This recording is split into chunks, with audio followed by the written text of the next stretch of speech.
Esther, 4e chapitre, igice cya kane cya Esiteri, premier verset jusqu'au 13e. turasoma guhera ku murongo wa mbere tugeze ku wa 13.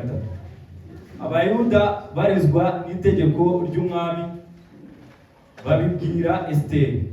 Nuko Morodekayi amenye ibibaye, ashishimura imyambaro ye, yambara ibigunira, yitera ivu, arasohoka ajya mu murwa hagati, araboroga ataka ijwi rirenga ry'umubabaro, ajya imbere y'irembo ry'umwami, kuko ari ntawabashaga kurinyuramo yambaye ibigunira.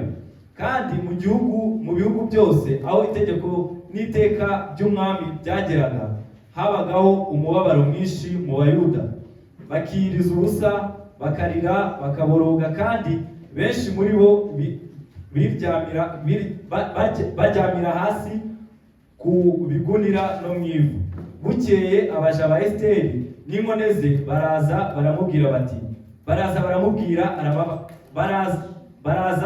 barabimubwira, arababara cyane. Yohereza Morodekayi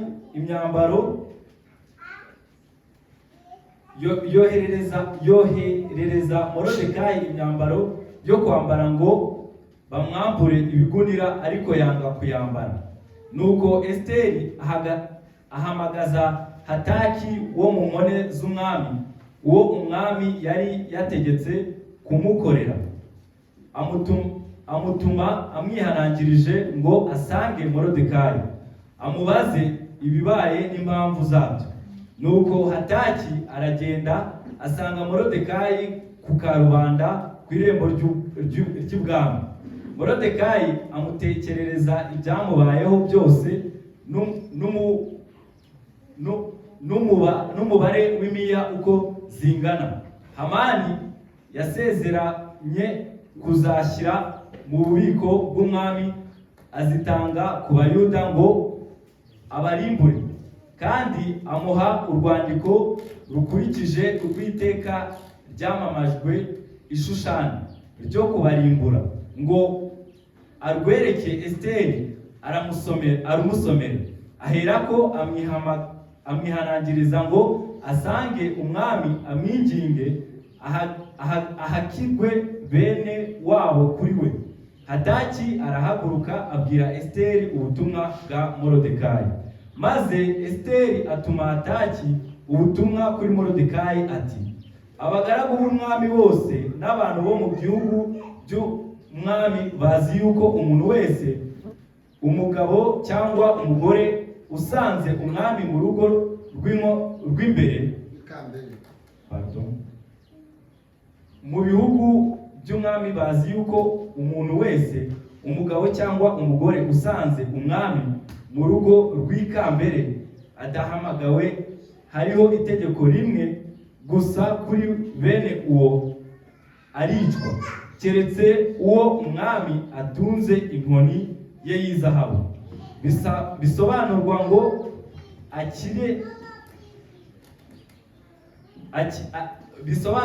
akire, ariko jyewe maze iminsi 30 umwami atampamagaye ngo musange. Nuko babwira Morodekayi ubutumwa bwa Esiteri. Morodekayi nawe arabatuma, asubiza Esiteri ati: we kwibwira yuko ari wowe wenyine uzakirira mu Bayuda bose, kuko uri mu nzu y'umwami. On termine avec Esaïe 59:19. Noneho Yesaya 59, 59, 19. Yesaya 59:19. C'est un verset que j'aime beaucoup. N'umurongo nkunda cyane. Je ne peux pas manquer à toucher sur ça toutefois que je prêche. Ntabura gukoraho igihe ngiye kubwiriza. 59:19. Nibwo bazubaha izina ry'Uwiteka uhereye iburengerazuba, bakubaha icyubahiro cye uhereye aho izuba rirasira, kuko azaza nk'umugezi uhurura ujyanwa n'umwuka w'Uwiteka. Amen. Amen. ça. Mu Kinyarwanda ntabwo bavuze neza, Mais en français, on dit ariko mu Gifaransa baravuga lorsque ngo l'ennemi viendra comme un fleuve, ngo igihe umwanzi azaza asa n'uruzi, l'Esprit de l'Éternel le mettra en fuite. Umwuka w'Imana uzaza ukingira. Nous allons prier. Reka dusenge. L'Éternel Dieu Tout-Puissant, Mwami Imana y'imbaraga, c'est avec humilité que nous osons nous présenter devant ton trône béni ce tuje matin. tuje imbere y'amaso yawe muri iki gitondo duciye bugufi. Père, nous savons qu'il n'y a rien de bon qui peut sortir de nous, Tuzi neza ko nta byiza byatuvamo, car la parole de Dieu dit que le cœur de l'homme est corrompu dès sa jeunesse. kuko ijambo ryawe rivuga yuko umutima w'umuntu ari mubi kuva avuka. Mais c'est pour cela que nous avons besoin de la nouvelle naissance, Iyo niyo mpamvu dukeneye kuvuka ubwa kabiri, afin que nous puissions être agréables devant ta face. kugira ngo tube tuboneye imbere y'amaso yawe. Laisse que tu puisses m'utiliser ce matin, Ubashe kunkoresha muri iki gitondo, que Père, tu puisses bénir tes enfants. data ubashe guhereza umugisha abana Je bawe. sais que ta parole ne descend pas en vain. Nzi neza ko ijambo ryawe ridapfa kuza gusa. Tu connais le problème que porte ma soeur, tu connais le problème que porte mon frère. Uzi ibibazo umushiki wanjye na mwene data bafite. Mais je te prie encore d'apporter une consolation ce matin au nom puissant de Jésus. Ndakwinginze mu izina rya Yesu Kristo kugira ngo uzane guhumurizwa. Tout esprit qui ne confesse pas le nom de Jésus, qui voudrait venir boycotter la réunion, que cela soit vaincu au nom puissant de Jésus-Christ. Umwuka wose ushaka kurwanya izina ryawe ushyirwe hasi mu izina rya Yesu Kristo. Et à la fin, laisse que nous puissions rentrer avec un témoignage Reka ku iherezo tuze gutahana ubuhamya au nom puissant de Jésus. mu izina rikomeye ry'umwami Yesu. Amen. Amen. Vous vous asseoir. Nakwicara. J'ai juste un petit sujet ce matin Mfite umutwe w'inyigisho mutoya muri iki gitondo que j'ai intitulé nise La puissance de la prise de conscience. imbaraga De la prise de conscience. zo gufata, imbaraga zo kumenya. Amen. Amen. Donc, en d'autres mots, Ndetse mu yandi magambo je dirais, c'est la puissance de reconnaître qui tu es. ni imbaraga zo kumenya icyo uri cyo. Amen. Amen. Parce que souvent, Kuko inshuro nyinshi nous avons un problème d'oublier. tugira ikibazo cyo kwibagirwa, Nous oublions qui nous sommes. tukibagirwa abo turi bo. Et lorsque tu oublies qui tu es, Iyo wibagiwe icyo uri cyo, tu oublies même la puissance qui est en toi. wibagirwa n'imbaraga zikurimo. Et lorsque tu oublies la puissance qui est en toi, Iyo wibagiwe imbaraga zikurimo, tu deviens faible. uhinduka umunyantege Et nke. lorsque tu deviens faible, Iyo ubaye umunyantege nke, le diable peut faire de toi tout ce qu'il veut. dayimoni gukoresha icyo ishatse. Amen. Amen. Nous tous, nous voyons, lorsque nous conduisons des voitures, Twese turabona iyo dutwaye imodoka, il y a un policier qui est là-bas. hari umupolisi uri aho ngaho, Et peut-être qu'il n'a pas d'arme, yenda udafite n'imbunda, mais c'est un policier. ariko ni umupolisi. Et le policier, Kandi umupolisi peu importe comment le camion est grand, uko ikamyo yaba ingana kose il arrête le camion. arayihagarika. Pourquoi? Kubera iki? Il sait très bien que Azi neza yuko ce camion peut m'écraser. azi neza ko iyo kamyo Il yamugonga. sait très bien que Azi neza ko peut-être il y a une mauvaise personne à l'intérieur muri iyo modoka yaba itwawe n'umuntu mubi qui peut me faire du mal. ushobora kumugirira nabi. Aussi, ce policier, Ariko nanone umupolisi il croit qu'il a une puissance qui lui a été donnée. azi neza ko hari imbaraga Il yahawe, sait qu'il a un pouvoir qui lui a été confié. azi ko afite ubushobozi. Et ce policier, Uwo mupolisi il lève juste la main. azamura gusa ikiganza, Vous tous, vous vous arrêtez. mwebwe gusa mugahita muhagarara. Que tu sois américain, Waba uri que umunyamerika, tu sois européen, waba uri peu umunyaburayi, importe ta nationalité, aho waba ukomoka hose, devant le policier rwandais là-bas, imbere y'umupolisi tu w'umunyarwanda dois hariya t'arrêter. ugomba Et guhagarara. lorsque tu t'arrêtes, Iyo uhagaze il a le pouvoir sur toi afite ubushobozi de kuri te wowe, poser toutes les questions qu'il veut. akakubaza ibibazo byose ashatse. À ce moment là-bas, Icyo gihe aho ngaho c'est lui qui contrôle la situation. niwe uyobora uko bigenda. Tous les documents qu'il va te demander,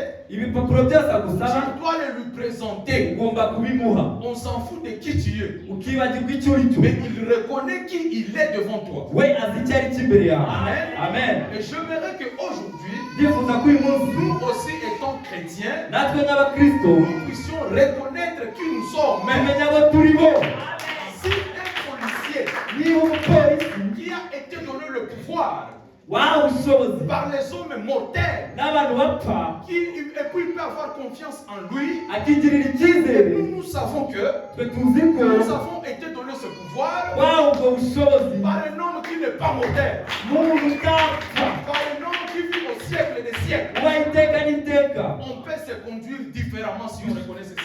ibyo ntitubimenya turitwara mu buryo bunyuranye. Amen. Amen. Même devant le problème, ndetse n'imbere tu y'ikibazo ne vas pas paniquer. ntabwo ugira ubwoba, ntabwo Tu vas juste uteragana, lever la main, urazamura gusa prendre ikiganza ce policier uwo mupolisi et déclarer. ari buvuge. C'est pour cela la Bible dit, niyo mpamvu bibiri tout ivuga ce que vous lierez sur la terre, icyo muzahambira cyose ku même isi au ciel, cela sera lié. icyo kizahambirwa no mu Et ijuru, ce que vous lierez sur la terre, icyo muzahambura ku isi ça sera délié là-bas. kizahamburwa mu Et la ijuru. Bible dit encore bibiri iravuga que ngo le pouvoir de la vie et de la mort ko ubushobozi bwo kubaho no se gupfa trouve sur la langue. biri ku rurimi.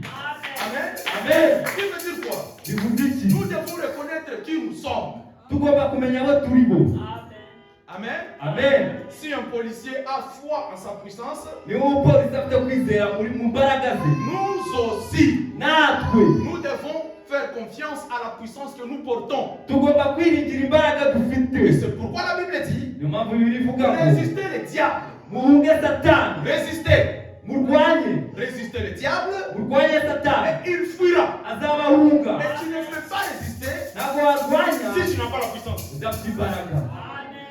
Pour nous, kuri twe nous ne fuyons pas le diable, ntabwo duhunga, mais nous le résistons. turamurwanya. Pourquoi nous le résistons? kuki C'est tumurwanya? parce que nous avons quelque chose. nuko dufite ikintu runaka. Est-ce que nous sommes ensemble? ese turi kumwe? Nous devons un peu arrêter de pleurer. tugomba guhagarika amarira, Nous devons arrêter de se plaindre. tugomba guhagarika kwivototomba. Moi, tu vois, urabona moi, tu vois, urabona mon jewe, frère, oya mwene tu data, as le pouvoir ufite ubushobozi de changer ta vie bwo guhindura ubuzima bwawe si tu le crois.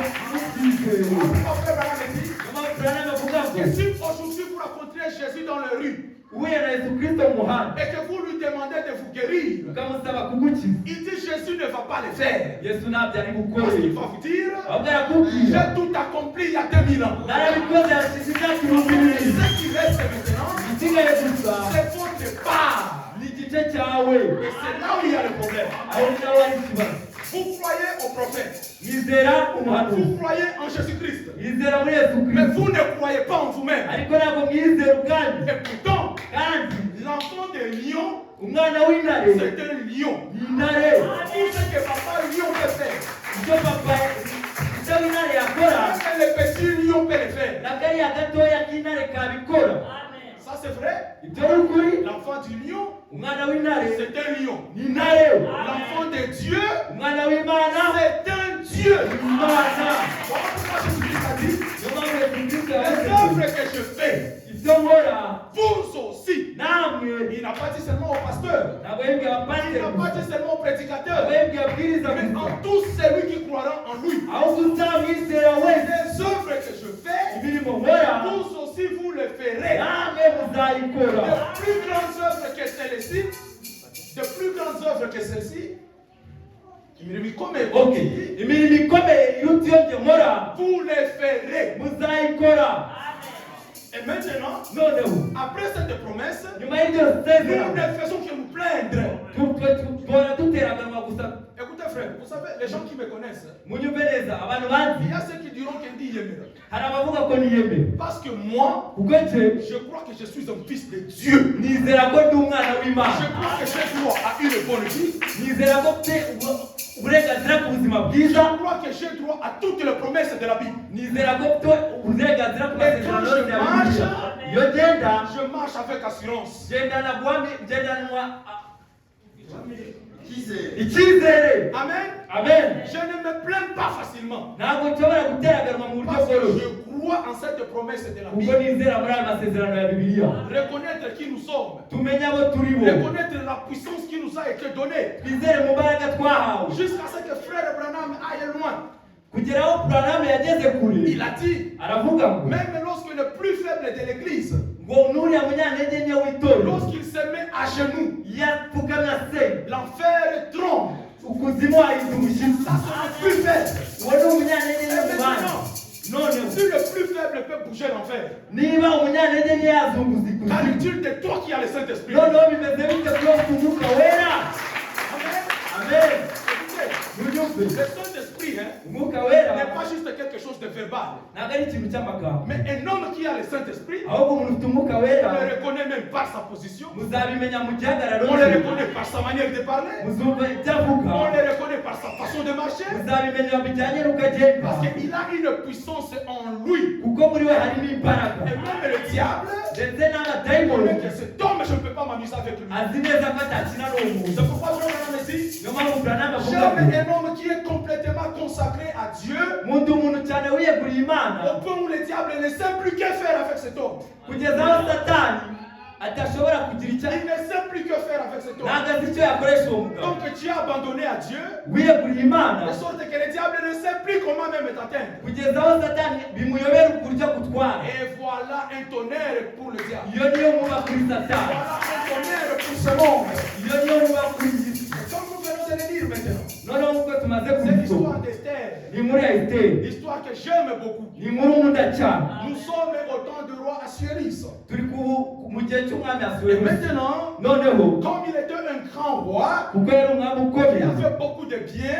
yarakoze byinshi Et byiza ici, le roi Ah. Assuérus, asuwerusi il est le type de Christ. ni ishusho ya kristo Et Assuérus, asuwerusi comme il avait tout un grand royaume kuko yari afite ubwami bunini qui partait de l'Inde jusqu'en Éthiopie, kuva mu buhinde kugera muri il etiyopiya a fait beaucoup de bien. yari afite byinshi yari Alors il a atunze organisé une fête. noneho ategura umunsi Il mukuru a organisé une fête ategura umunsi pour mukuru montrer les biens que Dieu lui a donnés. ashaka kugaragaza ibyiza imana yamuhaye Et byinshi cette fête-là uwo munsi mukuru devrait prendre 7 jours. wagombaga kumara iminsi irindwi Et il a invité tous les gens de l'armée. noneho atumira Il abasirikare a invité différentes autorités. atumira abayobozi Il a invité différentes personnes. atumira benshi abantu benshi noneho Le 7e jour est arrivé. umunsi wa karindwi uragera Le roi était complètement joyeux. umwami yarishimye cyane Il a dit, mais j'aimerais vous présenter mon épouse. arababwira ati reka noneho mbere ku Il dit, je mufasha vais wawe vous présenter ma femme. reka mbere ku mugore Je wawe vais vous présenter la reine. reka mbere ku Je vais mwamikazi vous présenter la reine Vashti. reka mbereke vashiti Et il a umwamikazi envoyé des eunuques là-bas. yohereza noneho inkone Il a envoyé des eunuques là-bas yohereza inkone pour appeler Vashti. kugira ngo bahamagare vashiti Lorsqu'ils sont partis appeler Vashti, igihe bagiye guhamagara vashiti Vashti a refusé de venir. byanga kuza Vashti a désobéi. vashiti Et arasuzugura là a changé l'allure de la fête. aho ngaho noneho umunsi La mukuru Bible dit que urahinduka le roi s'est irrité. noneho bibiri iravuga ngo umwami Le arababara roi s'est énervé. ararakara Et immédiatement, noneho le roi, umwami il a réuni les sages du royaume. yegeranya abahanga abakuru Il a dit, je vais écouter un peu ce que vous allez me conseiller. aravuga ati ndashaka kumva inama muri buri Que gihe pouvons-nous faire de la reine? uyu mwamikazi Parce tumukorere qu'il m'a désobéi. kuko yansuzugura Et maintenant, noneho parmi ces sages là-bas, muri abo banyabwenge ils étaient nombreux. bari benshi Ils étaient nombreux. bari Il benshi y avait beaucoup de sages. harimo abanyabwenge Il benshi y a un sage qui s'est levé, ariko harimo umwe qui uhagurutse répond au nom de Mémicon. harimo uwitwaga yamikani Et Mémicon, yamikani il était le 7e sage. yari uwa karindwi Il était le 7e sage. yari umuhanga wa karindwi Mémicon, yamikani il s'est levé. Il arahaguruka a dit au roi, abwira umwami vous voyez ce que Vashti vient de faire? urabona ibyo vashiti akoze Toutes les femmes vont copier la même chose. abagore bose bagiye Et kubyiga ils vont sous-estimer leur mari. nibarangiza basuzugura abagabo babo Amen. amen Parce que vous qui êtes mariés ici, kuko mwebwe mwashatse on ne doit pas sous-estimer ton mari. ntabwo mugomba gusuzugura abagabo Parce bacu que nous voyons ce que ça nous a causé dans la Bible. kuko twabonye icyo byaduteye Et Mémicon, none yamikani il a dit, aravuga ça serait bien byaba byiza que tu puisses donner un décret washyira itegeko et que Vashti ne puisse plus apparaître devant le roi. kugira ngo vashiti atazongera kugaragara Il imbere dit, y'umwami et par après, noneho nyuma nous allons chercher quelqu'un qui va la remplacer. turashaka uza gusimbura Mémicon, le 7e sage. ariko yamikani mu buhanga wa Et karindwi lorsque vous comptez le nom de Mémicon, nusoma yamikani il est composé de 7 lettres. ni inyuguti Donc zirindwi ici nous voyons aha turi kubona Mémicon en train de prêcher le mariage et divorce. yamikani abwiriza gushaka no gutandukana Mémicon en train de fixer le roi. arimo arashyiraho arimo arimika umwami Amen. amen Mémicon, yamikani le 7e sage, il prêche pour la première fois le mariage et divorce. arimo arabwiriza gushaka no gutandukana Avec son comportement ici, hamwe n'imyitwarire tu yawe dois la ubwawe répudier. ugomba Et nous kumwirukana allons trouver quelqu'un d'autre. ugashaka undi Et souvenez-vous, mwibuke la femme dans la Bible umugore muri bibiliya représente l'église. ashushanya Et itorero l'Église est censée croire toute la parole de Dieu. itorero rigomba kwizera ijambo ryose L'Église itorero est censée croire tout ce que son époux a dit. rigomba kwizera iby'umutware byose Et yavuze l'Église qui ne kugira ngo va pas obéir cela, hanyuma itorero ritazasenya cette Église sera mise à côté. rizashyirwa ku ruhande. Et qui a donné cette proposition? ese ninde watanze icyo C'est gitekerezo? Mémucan. ni ya mikani. Amen. amen. Lisons ce que le prophète dit ici. noneho mwumve icyo umuhanuzi avuga Dans le hano. mariage et divorce. mu gushaka no Il a gutandukana prêché le 21 février 1965. yabwirije muri tariki ya 21 Vous allez m'excuser. je z'ukwa fais quelque chose. kabiri 65.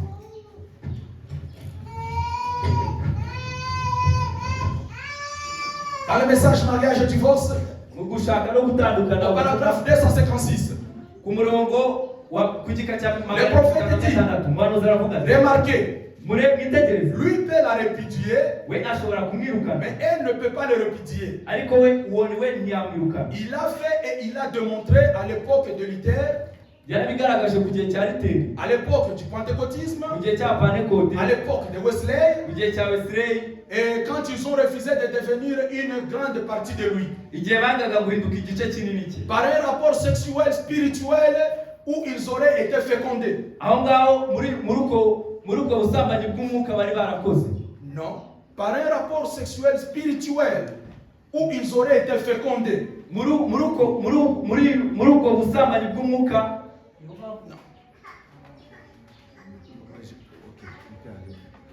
On recommence.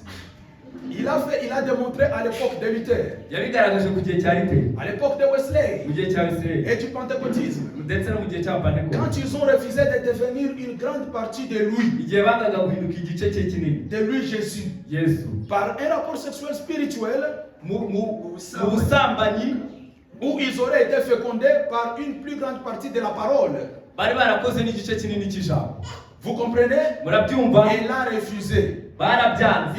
L'église luthérienne itorero a ry'abaliteriyani refusé que Christ la désire davantage. banze yuko umwami, banze ko Kristo abashaka bihagije. Luther a refusé. Luteri nawe Mais arabyanze. permettez-moi de dire ceci. munyemerere kuvuga Il ibi. dit, vous allez me traiter de quelque chose de toute façon. mushobora kumfata nk'ikintu runaka. Il en est de même aujourd'hui. ni nako bimeze uyu Pour munsi chacune d'elles, kuri abo bose. elles n'acceptent pas la parole. ntabwo bemera ijambo, Elles refusent Christ. bakanga Kristo. Paragraphe 257. mu gika cya magana Il mirongo dit, itanu na et karindwi, toute femme qui refuse de donner un enfant à un homme umugore wese wanga guhereza umugabo umwana n'a pas le droit d'être son épouse. ntabwo afite uburenganzira bwo kwita umugore we. Est-ce que c'est Amen? amen.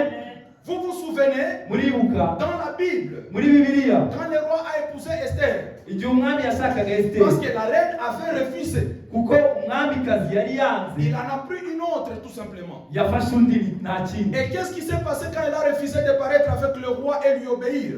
habaye iki gihe yangaga kumvira umwami? C'est la même chose pour une femme qui refuse d'être une épouse pour son mari. ni nako bimeze iyo umugore yanze kubyarira umugabo. Il dit c'est la même chose pour l'église aravuze ati ni nako bimeze ku itorero qui refuse d'être fécondée. ryanga gusama. Amen. amen. C'est la même chose niko pour bimeze l'église qui refuse d'être fécondée. n'itorero ryanga gusama. Dans l'âge où nous vivons maintenant. mu gisekuru turimo Maintenant, être fécondé pourquoi? noneho kubera iki gusama? Pour produire des enfants de cet âge. kugira ngo byare abana b'iki Vous voyez que urabona yuko les enfants de cet âge abana b'iki seront gisekuru produits bazavuka par l'église qui sera fécondée. ku itorero rizaba ryasamye. Alléluia. Alléluia. Il dit, avuze ati nous ne sommes pas de luthériens bien. ntabwo twebwe turi abaluteriyani, Nous ne sommes pas de wesleyiens. ntabwo turi abawesireyeli, Et nous ne sommes pas de pentecôtistes. ntabwo turi abapantekote. Nous sommes les mêmes. turi bamwe, Nous ne sommes pas les mêmes. ntabwo turi bamwe. On peut tous porter la même identité. dushobora gufata ikituranga kimwe, Mais spirituellement, nous ne sommes pas les ariko mêmes. mu buryo bw'umwuka ntabwo On turi peut bamwe. habiter dans le même quartier, twaturana mais nous ne sommes pas les mêmes. ariko si turi bamwe. Nous pouvons travailler ensemble, twakorana mais nous ne sommes pas les mêmes. ariko ntituri bamwe. Ça, c'est la loi de Dieu. iryo ni itegeko Il a ry'Imana. fait Égypte, hari il Egiputa a fait Goshen dans l'Égypte. na Gosheni muri Egiputa. Amen. amen. Et j'aime lorsque le prophète nous rappelle ceci. nishimira cyane umwami Nous ne ne sommes pas des luthériens. ntabwo turi Nous ne abaluteriyani, sommes pas des wesleyens. ntabwo turi abawesirayeli. Je peux même dire, Nanavuga nous nti ne sommes pas des ADP. ntabwo turi abadeperi, Nous ne sommes pas des adventistes. ntabwo turi abatisi. Amen. Amen. Il dit, aravuze ati nous ne sommes pas des pentecôtistes non plus. ntabwo turi abapantekote. Il dit, nous devons être les enfants de cet âge-ci. tugomba kuba abana b'iki gisekuru. Comment? gute Comment? gute Par la fécondation de la parole de Dieu. rero gusama ijambo ry'Imana Pour produire un enfant de cet âge. kugira ngo tubyare abana b'iki Et gisekuru. comment on appelle cet enfant? uwo mwana yitwa nde? L'enfant sémence. ni mwana muto. Alléluia. Haleluya. Moi que vous voyez ici, Je mureba hano je suis l'enfant sémence. ni umwana Le muto. pasteur Élie que vous voyez là-bas, umushumba Eliya il est mubona l'enfant sémence ni umwana muto de cet âge. w'iki gisekuru. Alléluia. Haleluya. Il dit, j'espère que vous comprenez. aravuze ati Il ndibwira ko ne pouvait mubyumva. pas être fécondé. ntabwo ashobora Et c'est gusama. pour cela qu'il a répudié. niyo mpamvu yirukanye. Il a divorcé. C'est aratandukanya. exact. ni ukuri. C'est qu'elle ne s'avise jamais de le répudier. C'est lui qui l'a répudié. niwe ubwe wamwirukanye. Amen. Amen. Pourquoi il a répudié? kuki yamwirukanye? Parce qu'elle n'a pas voulu être fécondée. kuko yanze gusama.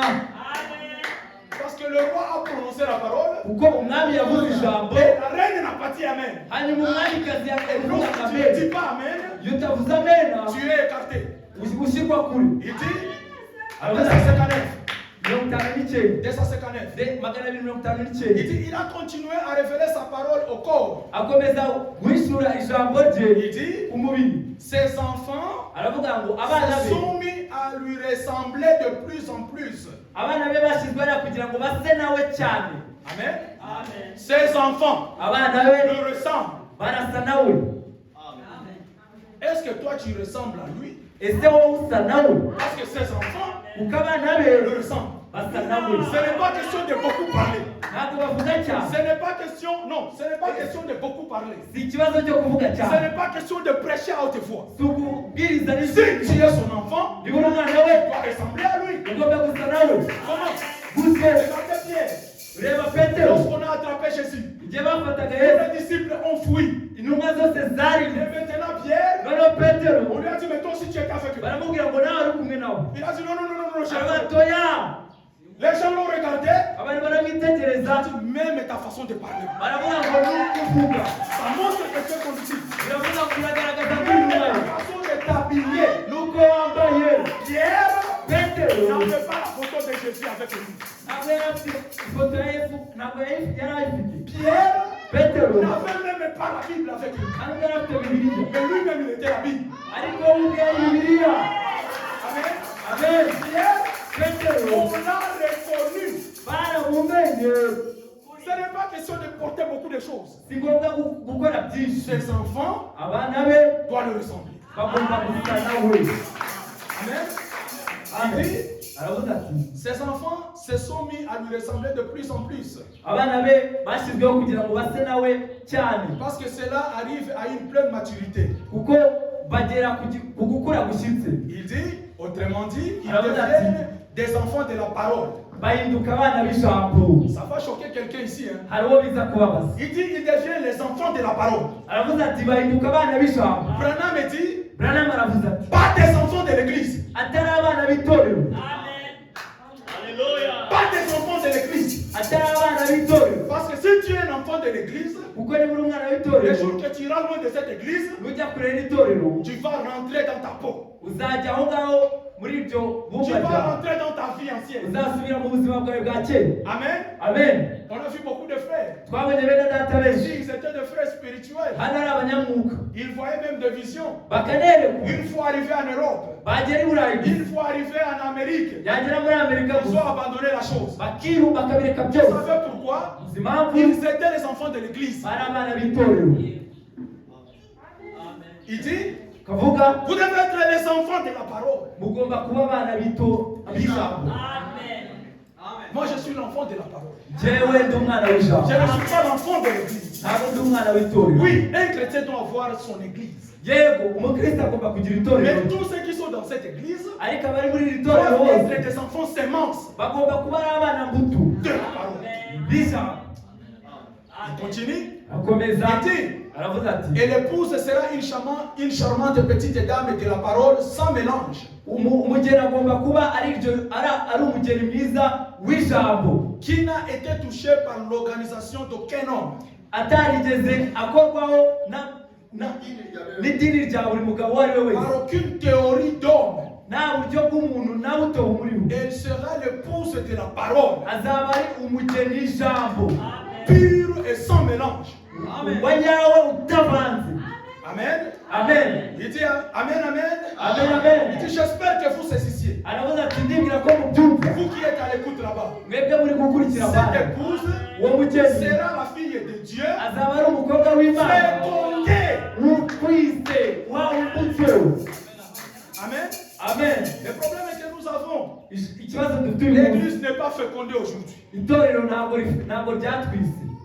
C'est ça le problème que nous avons. nicyo kibazo gihari. L'épouse n'est pas fécondée aujourd'hui. itorero ntabwo Et ryakiriye. pourquoi elle n'est pas fécondée? kubera iki ritakiri Parce muto? qu'il a mis d'autres théories des hommes. kuko hajyamo andi mahame y'umuntu Au lieu que cette parole reste pure, aho kugira ngo iryo jambo elle rikumenyewe, est mélangée avec d'autres choses. ahubwo ryavanzwe n'ibindi byose. Frère, pourquoi tu fais ça? mwene data kuki ukora Frère, ibi? frère Branham refuse ça. umwana uziyanga ibyo Il va te dire, mon pasteur est d'accord. arakubwira ati umwana Tu ne seras pas fécondé dans cet état. ntabwo ari uko gukute ubusama. Pourquoi tu fais ça? Le prophète est contre. kuki twazi ibi? umwana uzana Oh, byanga. dans notre culture, c'est permis. twebwe mu muco wacu biremewe. Tu ne seras pas fécondé. ntabwo uzigera wakira imbuto. Et non, pour que tu sois fécondé, kugira ngo ubashe kwakira tu dois imbuto t'incliner devant la parole de Dieu. ugomba kujya bugufi imbere y'ijambo, Tu mets à côté les pensées des hommes. ugakuramo ibitekerezo Tu mets à by'abantu, côté ce que ta culture dit. ugashyira kure ibiti umuco wawe Tu uvuga, t'abandonnes carrément à la parole de Dieu. ukiyegurira ijambo rwose. Amen.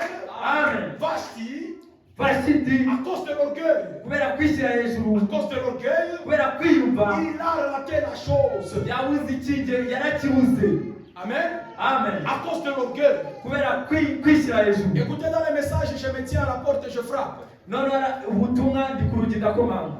Qu'il a prêché le 8 décembre 1957. yabwirije tariki 8 z'ukwa 12 muri 1952 Au paragraphe 24. ku gika cya 24. Est-ce que vous aimez le prophète? ese mukunda umuhanuzi?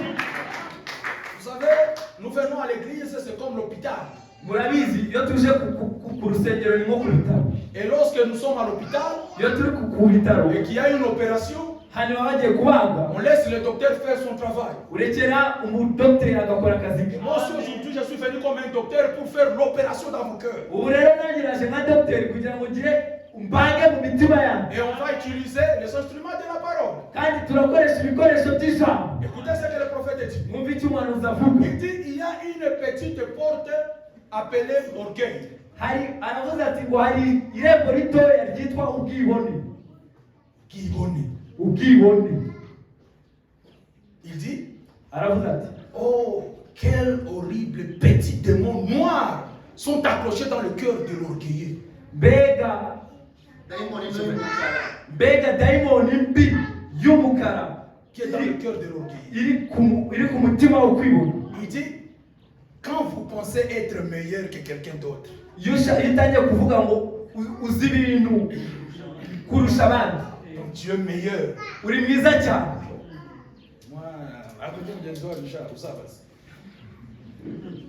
Amen. Amen.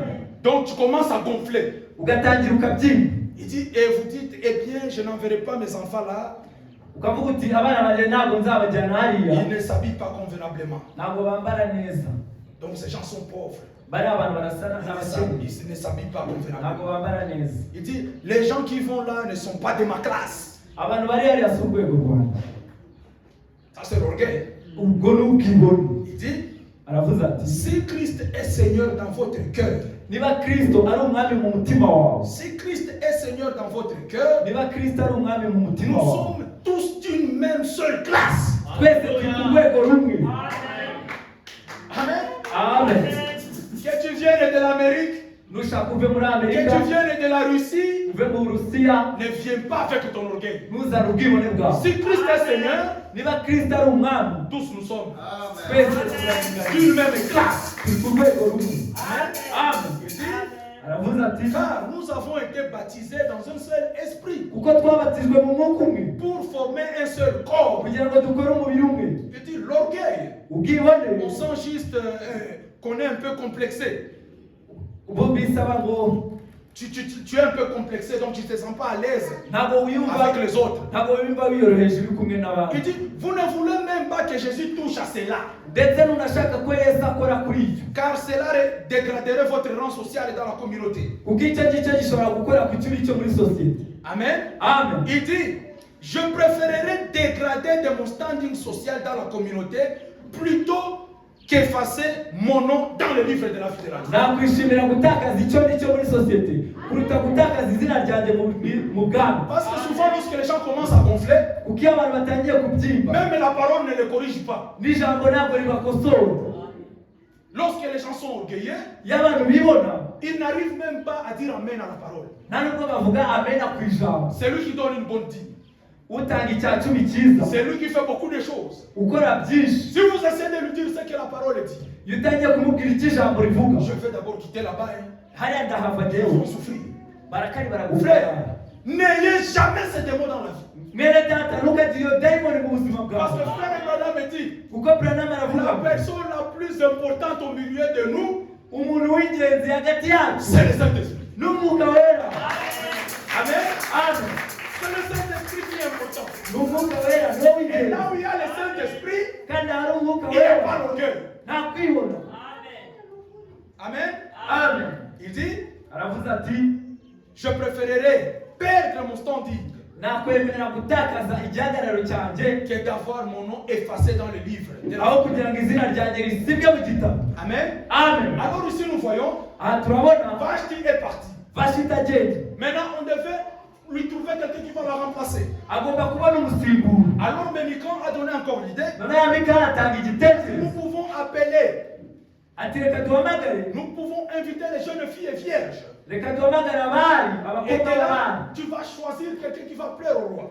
noneho turaza gutoranya unesheje À umwami. ce temps là-bas, icyo gihe aho là dans le royaume d'Assyrie, aho ngaho mu bwami bwa suwerusi il y avait beaucoup de juifs qui étaient en captivité. hari abayuda benshi bari mu bunyage Parce que le roi Nebuchadnezzar kuko nebukadinezari avait attaqué Jérusalem yari yarateye yerusalemu et puis il a pris beaucoup de juifs. akurayo abayahudi Il les a benshi éparpillés par-ci par-là dans le monde. bakwirakwira hirya no Et il y hino ku avait isi. beaucoup de juifs qui vivaient là dans ce royaume. icyo gihe muri ubwo bwami hari abayuda Et benshi. maintenant, noneho c'est alors que nous allons trouver niho tugiye kubona un juif par le nom de Mordecai, tugiye kubona umuyuda morodekayi Mardoché.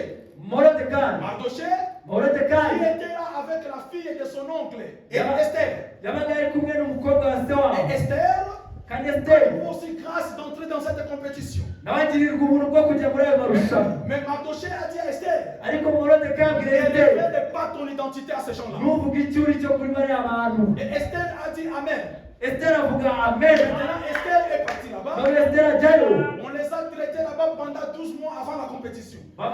babitaho amezi 12 mbere y'irushanwa. Et nous savons que kandi tuzi là, ko il y avait des femmes qui les maquillaient, hari abakobwa qui bisize les rendaient belles. bigiraga beza. Il y avait des gens qui étaient chargés de les rendre belles, hari ababishinzwe kubagira afin de beza faire plaire au roi. kugira ngo abanezeze Et j'aime umwami. beaucoup ce que la Bible dit, nkunda cyane icyo bibiri que bivuga chaque jour, ko buri gihe Mardoché morodekayi passait par là pour voir Esther comment elle se porte. yajyagayo kugira ngo arebe uko esiteri Et qu'est-ce yitwara. que Mardoché faisait? icyo morodekayi yakoraga Mardoché morodekayi regardait si Esther yarebaga niba esiteri n'a pas abandonné sa position. niba atarataye igihagararo cye. Mardoché morodekayi regardait si Esther yarebaga niba esiteri continue à porter sa nature. ahagaze kuri kamere ye. Mardoché morodekayi allait voir yajyaga si kureba Esther niba esiteri continue à suivre ses conseils. ari gukurikira inama ze. Et vous allez voir, muraza kubona d'autres filles qui étaient là-bas, abandi bakobwa bari ils hariya n'avaient pas Mardoché. nta maridoshe bari bafite ntabwo bari bafite morodekayi. Amen. amen. Ils n'avaient pas Mardoché pour les guider. ntabwo bari bafite morodekayi ngo abayobore. Ils étaient seuls là-bas. bari bonyine hariya. Mais il y a Esther. ariko esiteri Mardoché venait par la fenêtre. morodekayi yazaga ku Il regarde idirishya ce qu'Esther est en train de faire. akareba icyo esiteri ari gukora Il rentre à la maison. agataha. Demain, il va encore faire la ejo même chose. agasubirayo Et akabikora pourquoi nanone. Mardoché faisait cela? kubera iki morodekayi yakoraga Parce ibyo? qu'il ne voulait pas pas que Esther puisse s'essuyer. ntabwo yashakaga ko Esiteri yiyanduza, Elle ne voulait pas que Esther ntabwo yashakaga ko puisse Esiteri ressembler aux autres. asa n'abandi. Et c'est pourquoi Mardochée, Niyo mpamvu Moridekayi lorsqu'elle se tenait là-bas, iyo yahageraga elle pouvait appeler même Esther à la fenêtre. yashobora no guhamagara Esiteri ku Esiteri! idirishya akabwira Esiteri, Nous ne sommes ni Wesleyens, ntabwo turi nous ne abasirayeli, sommes ni pentecôtistes, ntabwo turi nous abapantekote, ne sommes pas de luthériens. ntabwo turi abasiriteriyani. Esiteri, Amen. amen, Ne te comporte pas comme eux. ntuse nabo. Amen. Amen. Et vous allez voir, Muraza kubona Esther a remporté la victoire, Esiteri yaranesheje, pas parce qu'elle était la plus belle. atari uko ari we wari mwiza, Esther a remporté la victoire yatsinze parce qu'elle a obéi les conseils de Mardochée. kuko yumvira inama za Moridekayi. Amen. Amen. Si Mardochée ne serait pas là, Iyo Moridekayi atahaba, Esther n'allait pas remporter la victoire. ntabwo Esiteri yari butsinde. Donc la victoire d'Esther Noneho ukunesha kwa Esiteri était dans le cœur de Mardochée. kwari mu mutima wa Moridekayi. Amen. Amen. Et je remercie Dieu Ndashima parce Imana qu'aujourd'hui, dans les derniers jours, kuko muri iyi minsi ya Dieu nyuma nous a donné aussi un Mardochée. yaduhaye Moridekayi. Souvenez-vous, Kuko mwibuke, je vous ai dit que le roi Assuérus, nababwiye ko umwami il Ahasuwerusi représente Christ. ari mu ishusho ya Et Kristo, Christ, kandi Kristo il a divorcé avec les luthériens. yatandukanye Il a n'abariteriyani, divorcé avec les pentecôtistes. atandukanye Il a n'abapantekote, divorcé avec les presbytériens. atandukanye Et il n'abapresbiteriyani. devrait aussi se trouver Yagombaga kwisanga, une épouse. yagombaga kwibonera Et umugeni. maintenant, Noneho il a fallu qu'on puisse lui présenter toutes les vierges de l'âge. bamweretse abari bose, Le premier âge est passé, igisekuru cya mbere Jésus gicaho, n'a rien vu. nta kintu Le Yesu deuxième yabonye. âge est passé, Icya kabiri jusqu'au kiraza, septième âge, kugeza ku cya karindwi nous sommes venus avec notre mémicant. tuzana na Nous sommes mikani venus avec wacu, notre Mardochée. tuzana na Moridekayi Il nous a wacu, conseillé comment faire. atwigisha uko tugomba Il nous a kwitwara, conseillé comment nous comporter. atwigisha uko tugomba Il nous a kwitwara, conseillé, il nous a conseillé. atugira inama, atugira Et inama. voilà aujourd'hui, None rero nous avons la joie uyu munsi dufite de umunezero nous appeler l'épouse de Christ. wo kwitwara umugeni wa Kristo. Amen. Amen. Ce n'est pas parce que nous étions bons.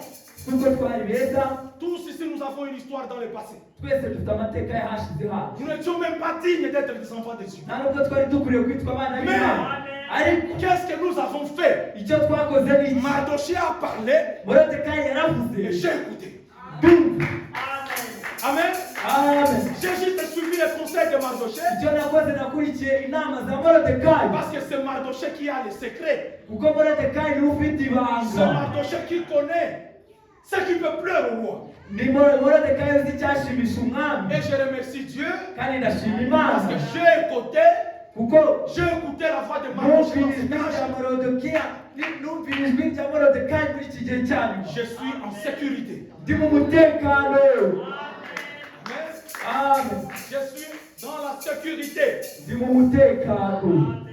Amen. Amen. Esther, Esiteri, type de l'épouse. ishusho y'itorero Du dernier jour.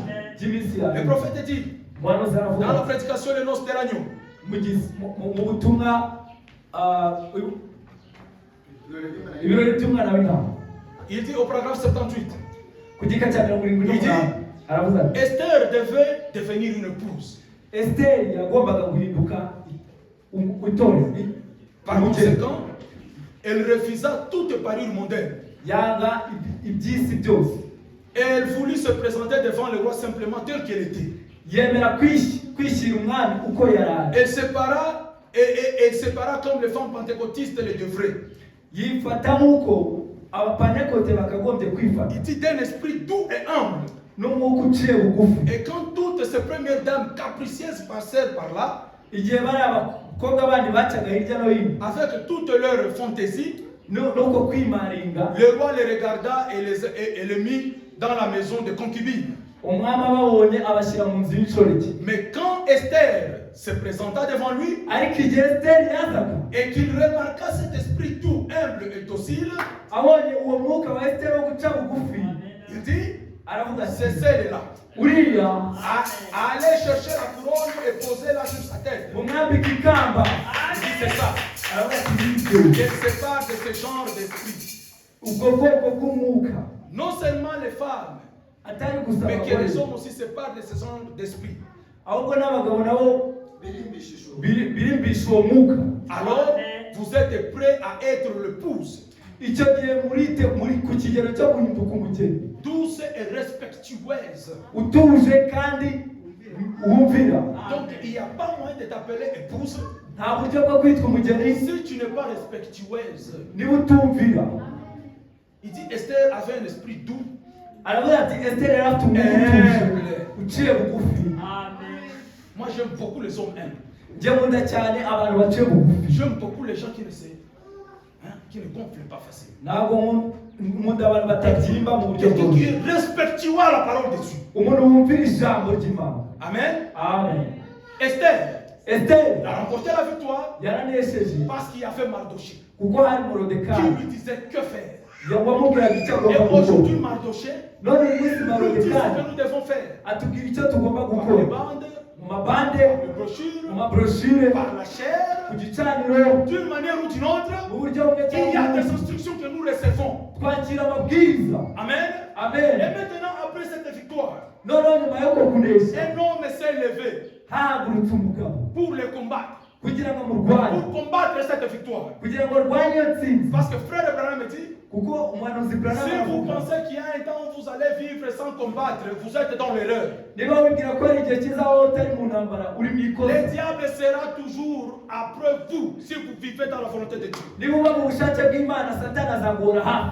Vous irez de cœur en cœur, de cœur en cœur, de cœur en cœur. Uzaba uri mu ntambara, uva mu ntambara ujya mu yindi. Alors Esther, Noneho Esteri après avoir remporté la victoire, amaze kunesha, il y a un diable qui s'est levé hazamutse noneho dayimoni par le nom de Haman. witwa Hamani. Et Haman, lorsqu'on l'a élevé, Igihe Hamani directement yazamuka, il a établi une loi. ashyiraho itegeko. Lorsque je passe, Igihe nyuzeho, toute personne doit s'agenouiller. buri wese agomba gupfukama. Lorsque je passe, Igihe nyuzeho, vous tous dans le rond, vous devez vous agenouiller. mwese mugomba Et gupfukama. c'est comme ça que ça s'est passé. Nuko byagenze. Mais Mardoché a dit, Ariko Morodekayi aravuga je ne ati, vais pas le faire. sinzabikora. Parce que l'adoration Kuko kuramya est réservée uniquement au Seigneur Jésus-Christ. kwawe gusa umwami Yesu Kristo. Mais Mardoché, Ariko Morodekayi, on va te tuer. barakwica, Comme me tue, banyice, je vais mourir comme une ndapfa Je ne n'Imana. vais pas m'agenouiller lorsqu'Aman va passer. Ntabwo ndi bupfukamira Hamani nacaho. Et alors on a rapporté cela à l'autorité Aman. Ibyo ngibyo noneho babishyira umuyobozi. Il y a des hommes bizarres dans cette nation Muri iki gihugu harimo abantu batumva, qui ne veulent pas s'agenouiller lorsque tu passes. badashaka gupfukamira Mardoché a dit, moi je suis un juif.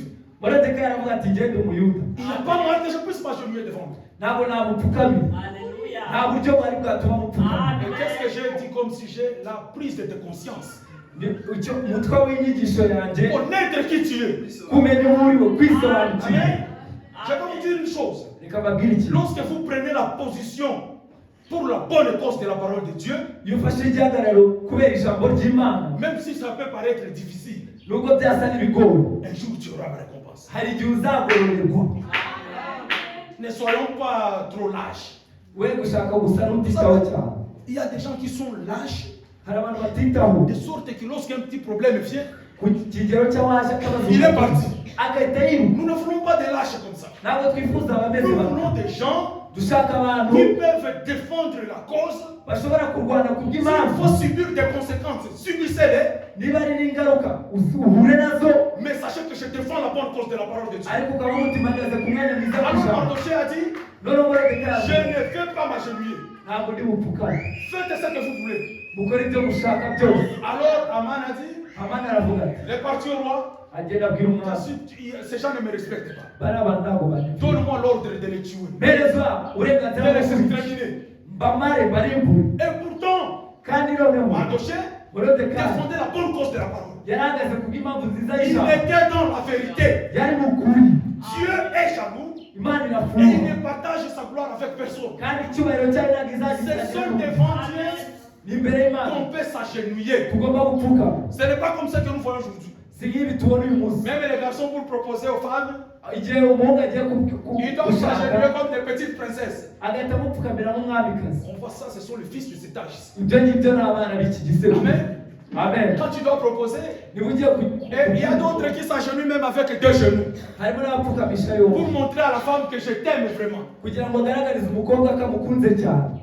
J'ai vu même les frères commencent à faire ça. nabonye n'ababene data baratangiye Au Congo, muri Kongo le frère est complètement jeune. umuhungu agapfukama rwose Veux-tu m'épouser? ese uzemera ko ngushaka Je disais que mon Mardochée a refusé de faire. navuga ngo icyo Moridekayi yanze gukora Les gens le font aujourd'hui. uyu munsi abantu bariho Et ils babikora prennent des photos. hanyuma bagafotora Ils sont fiers. Mais barabyishimiye Mardochée a dit, ariko Moridekayi je yaravuze m'agenouillerai seulement devant mon Seigneur. nzapfukamira gusa imbere y'umwami Parce wawe que je vais vous dire une chose. kuko aricyo nifuza Lorsque vous défendez la cause de l'Éternel, iyo uhagaze kubw'impamvu y'umwami vous devez vous tenir et subir des conséquences. mugomba guhagarara ndetse mugahangana n'ingaruka J'aime beaucoup ce que Branham a dit ici. nakunze cyane icyo umuhanuzi Dans les yavuze hano messages, allez dire, courir sans un message. mu butumwa yise genda uvuge kwirukanka udafite ubutumwa Il dit aravuze ati qu'il a prêché le 17 avril 1960. yakibwirije tariki 17 z'ukwa kane muri 1990 Vous savez, moi, même fois quand je prêche, inshuro nyinshi yo mbwiriza c'est comme la révolution. ni nkaho ari Quelqu'un puisse se lever et dire non, non, non, non, non. nkaho akagize umuntu ahaguruka akavuga ati Le yore prophète dit au paragraphe 164. ku gika c'64 Il dit c'est cela, voyez-vous, aravuga ati murabireba c'est cela, mes amis. nibyo gitobe inshuti zanjye Dieu sait comment vous garder sur un temps de cendre. imana izi Vous savez, uburyo gushyira hasi c'est le pasteur seulement qui dit oui, peut-être il a un témoignage. ni umushumba wenyine uvuze yego kuko afite ubuhamya bwabyo Amen. amen Moi aussi je peux dire amen, j'ai un témoignage. nanjye navuga ngo amen kuko mfite ubwo buhamya Dieu sait comment vous garder sur un tas de cendre. imana ifite izi ukuntu ibarindira mu ivu Dieu nous garde. imana ikaturinda ikaturindira mu ivu Uri mu ivu. uri mu ivu Wenda hari umuntu uri mu ivu aya masaha. Amen. amen Wenda hari umuntu uri mu ivu ariko ngo Imana izi ukuntu iturindira muri iryo vu. Ne perdez pas espoir. nimutakaze icyizere Muri iryo vu urimo Imana irakuzi kandi irakureba. Amen. Il dit qu'il sait comment vous garder. imana izi uburyo ibarinda Il dit il sait comment faire quelque chose pour vous jusqu'au moment où il peut vous faire parvenir le message. izi uburyo ibafata kugeza igihe muzagera kuri ubwo butumwa Pour arriver à faire quelque chose. kugira ngo mugire icyo mukora Écoutez maintenant ici. noneho mukurikire hano Paragraphe 165. ku gika c'65 Il dit aujourd'hui, uyu munsi je ne sais pas à quel point j'ai échoué. ntabwo nzi ngo nanaheshejwe kugera ku kihe kigero Il dit, aravuga ati il n'y a pas longtemps, je suis entré dans la maison ntihashize igihe ninjiye mu nzu et j'ai suivi une émission à la radio. nkurikira kuri radiyo Et un prédicateur prêchait. umubwiriza wabwirizaga Oh, Branham écoutait aussi d'autres prédicateurs. ni ukuvuga ngo umuhanuzi yumvaga abandi babwiriza Quelle humilité. mbega guca Lui, le prophète de l'âge, we umuhanuzi w'igisekuru mais il écoute un prédicateur à la radio. ariko akumva umubwiriza kuri radiyo Il dit, il prêchait sur la résurrection.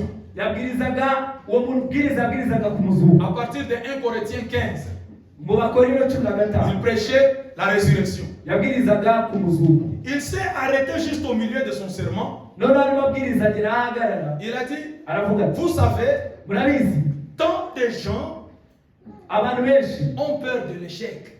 bagira ubwoba bwo kuneshwa Beaucoup de gens abantu benshi ont peur de l'échec. bagira ubwoba bwo kuneshwa Il a dit, aravuga ati quand le général Patton, igihe uriya mu general Patton le général Patton, general Patton il est parmi les héros là chez nous aux États-Unis.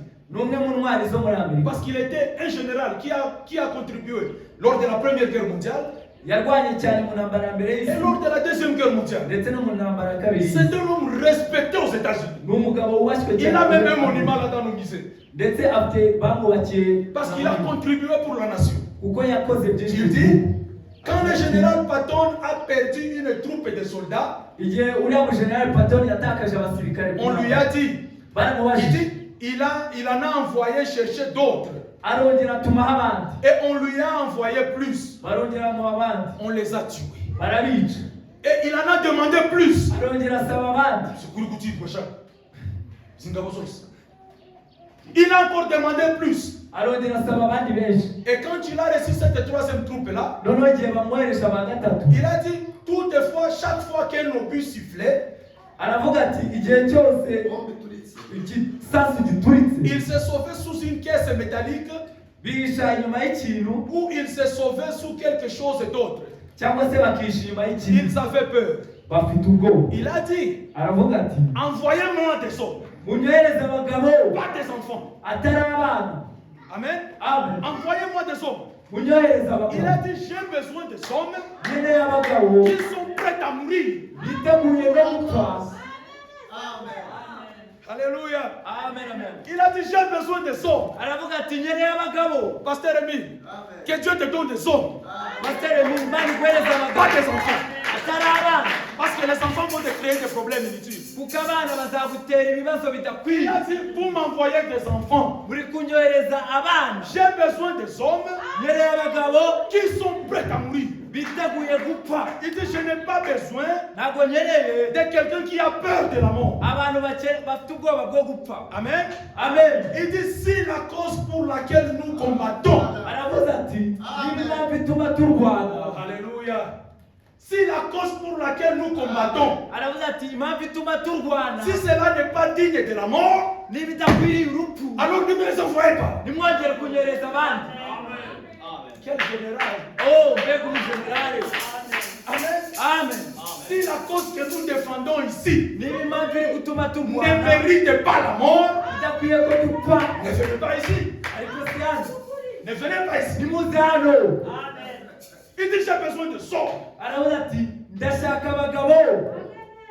Donc les hommes qui vont venir, Abagabo bari il buze dit, je suis prêt à mourir. bakavuga ngo njye niteguye gupfa. Que cette nation, Ariko iki gihugu, que cette nation ariko iki gihugu puisse toujours subsister. kibashe kubaho. Amen. Amen. Que quelqu'un qui est prêt à mourir, Umuntu witeguye mais que gupfa, le message reste debout. ariko ubutumwa buhore buhagaze. Pas quelqu'un Atari umuntu qui sera tenté par un sac de foufou. uzageragezwa n'agafuka. Viens, on va t'acheter le foufou. Ejo nzakuzanira agafuka ubugari. Et il est parti. Ageze akagenda.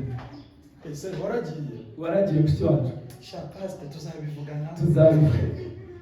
Tu es un enfant, on ne veut pas de toi dans la gueule. Uri umwana we ntitugushaka ku rugamba. Nous voulons les gens qui vont se tenir fermes Turashaka abagabo bazahagarara bakomeje pour défendre la cause. kugira ngo barwanire impamvu. Dit, Avuze ati on lui a dit baramubwiye en réponse, baramusubiza, mais vous avez perdu 2 ou 3 batailles. ariko mumaze gutakaza ku rugamba inshuro eshatu. Il a dit, Aravuga ati oui, j'ai perdu la bataille, aravuga ati yego mais je nanjye n'ai pas perdu la guerre. ariko sinatsinzwe urugamba. Alléluia.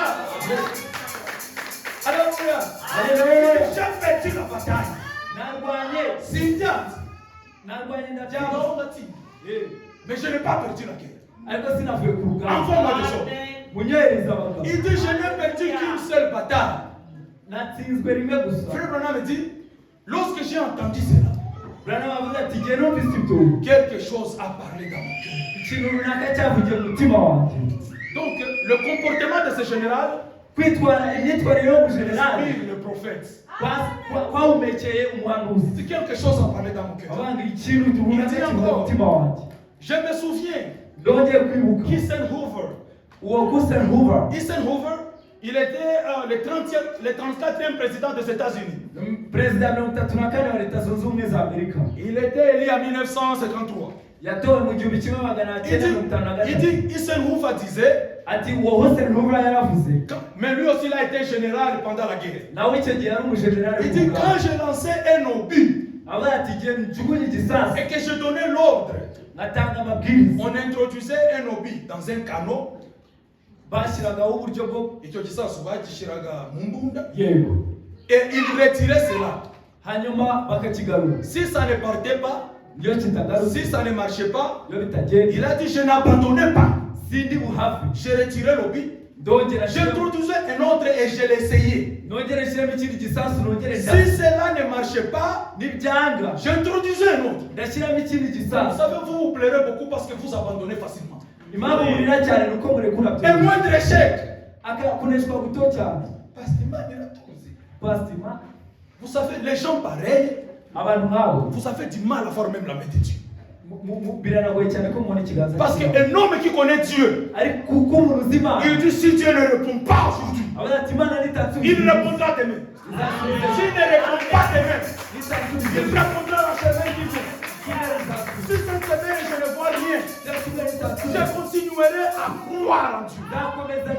Frère Abraham dit, même si je priais pour 500 personnes, et que tous ne sont pas guéris qu'ils mourraient, je continuerai à croire que la guérison divine est réelle. Que la guérison divine est réelle.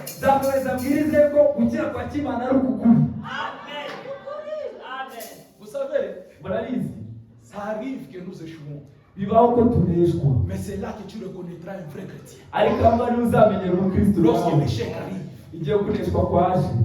lorsque le problème arrive, lorsque la tribulation arrive. Amen. Amen. Moi je prêche ça parce que j'ai vécu ça. Des fois l'échec arrive. Wasubiza masivuye nikure kandi ni habi cyane watekereza aho ugiye bikagusenyura umutima.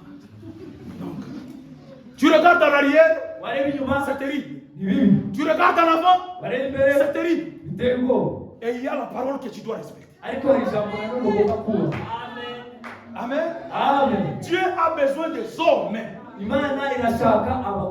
pas des enfants.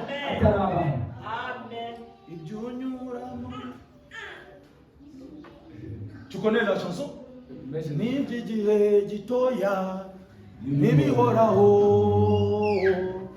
nibigatuteshuka ngureka Imana Mana idahemuka tuyizera yasezeranye kizabana nawe no mu bihe nk'ibyo biruhije n'ubwisezerano ryayo risa nkaho ritinda ntirizahera tuyizera. Et Branham vient vous ajouter, Dieu sait comment vous garder dans les cendres. Amen. Amen. Il dit, si cela ne marchait pas, j'introduisais un autre jusqu'à ce que l'un d'eux marche. Il dit, c'est ainsi que les choses doivent se faire. Il dit, je ne sais pas comment ça sera, mais Dieu est mon juge. À cette échelle, je ne sais combien ne vont pas détonner. Et combien de batailles je perdrai. Mais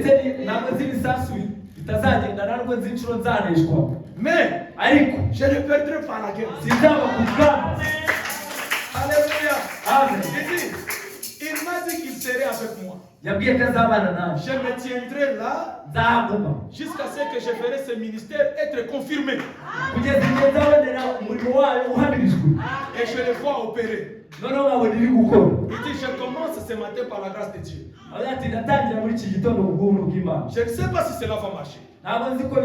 Si ça va marcher ailleurs, ou comment ça marchera, ou ce qui y arrivera. Il dit, mais je veux simplement parcourir les lignes de prière, priant pour les malades, jusqu'à ce que je comprenne ce qui se passe. Frère bien-aimé, n'abandonnez pas facilement. Les problèmes arriveront. Tu perdras des batailles. Non, bataille non. Voilà. Tu perdras quelques batailles. Mais tu ne perdras pas la gueure. Amen. Amen. Dieu est fidèle et bien-aimé. Mardoché a pris cette position. Il a dit, je ne veux pas m'agenouiller. Faites ce que vous voulez. Je ne veux pas m'agenouiller.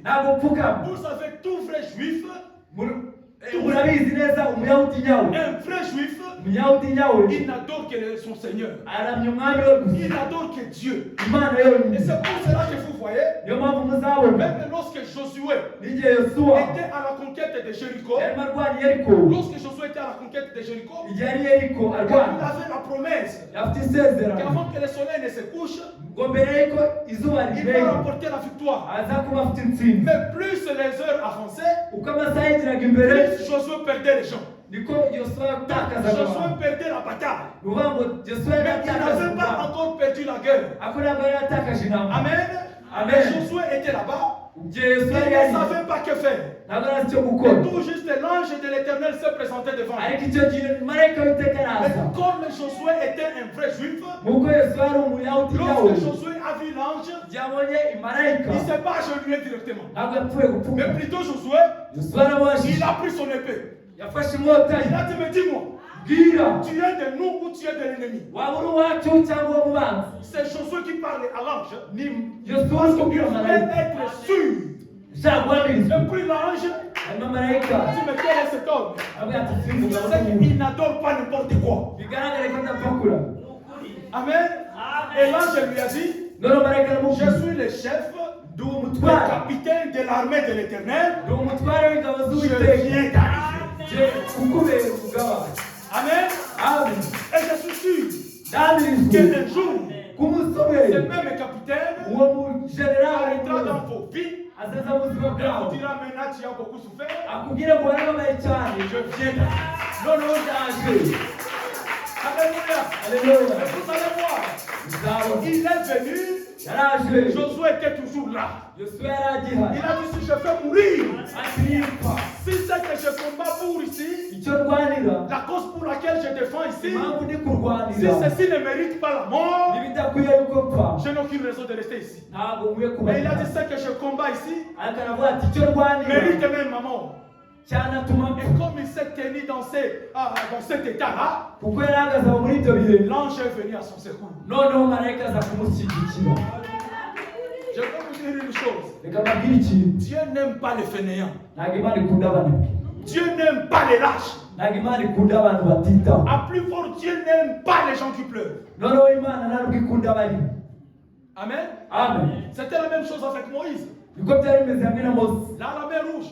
ku nyanja itukura Ils ont crié, ils ont crié, ils ont crié. bararira bararira bararira Dieu n'a pas entendu cela. ibyo ntabwo imana Il a dit, yabyumvise mais pourquoi vous criez? imana irabaza kukimurira Pourquoi? kubera iki Il y a quoi? habaye iki Parlez. muvuge Vous avez quel problème? ufite ikibazo ki Parlez. vuga Parce que lorsque quelqu'un pleure, kuko iyo umuntu ari vous kurira ne comprenez pas ce qu'il dit. nta nubwo wamenya ibyo ari kuvuga Je ne comprends pas, tu as quel problème? ese ufite icyo kibazo ntabwo byumva Tu as quel problème? ufite ikibazo ki Tais-toi d'abord. banza uceceke uvuge Amen. amen Dieu, imana il travaille avec les gens courageux. ikorana n'abantu b'abanyamwete Courageux comme nous. umwete gute Les gens abantu qui vont se tenir sur ses promesses bazahagarara kuri aya masezerano et dire je sais ça va s'accomplir. bakavuga ngo ndabizi bizasohora Ça va s'accomplir. bizasohora Comment ça va s'accomplir? bizasohora rite Je ne sais pas. simbizi Mais je sais. ariko icyo nzi cyo uko biravuga La ngo foi kwizera est une ferme assurance. ni ukwizera Est une ferme assurance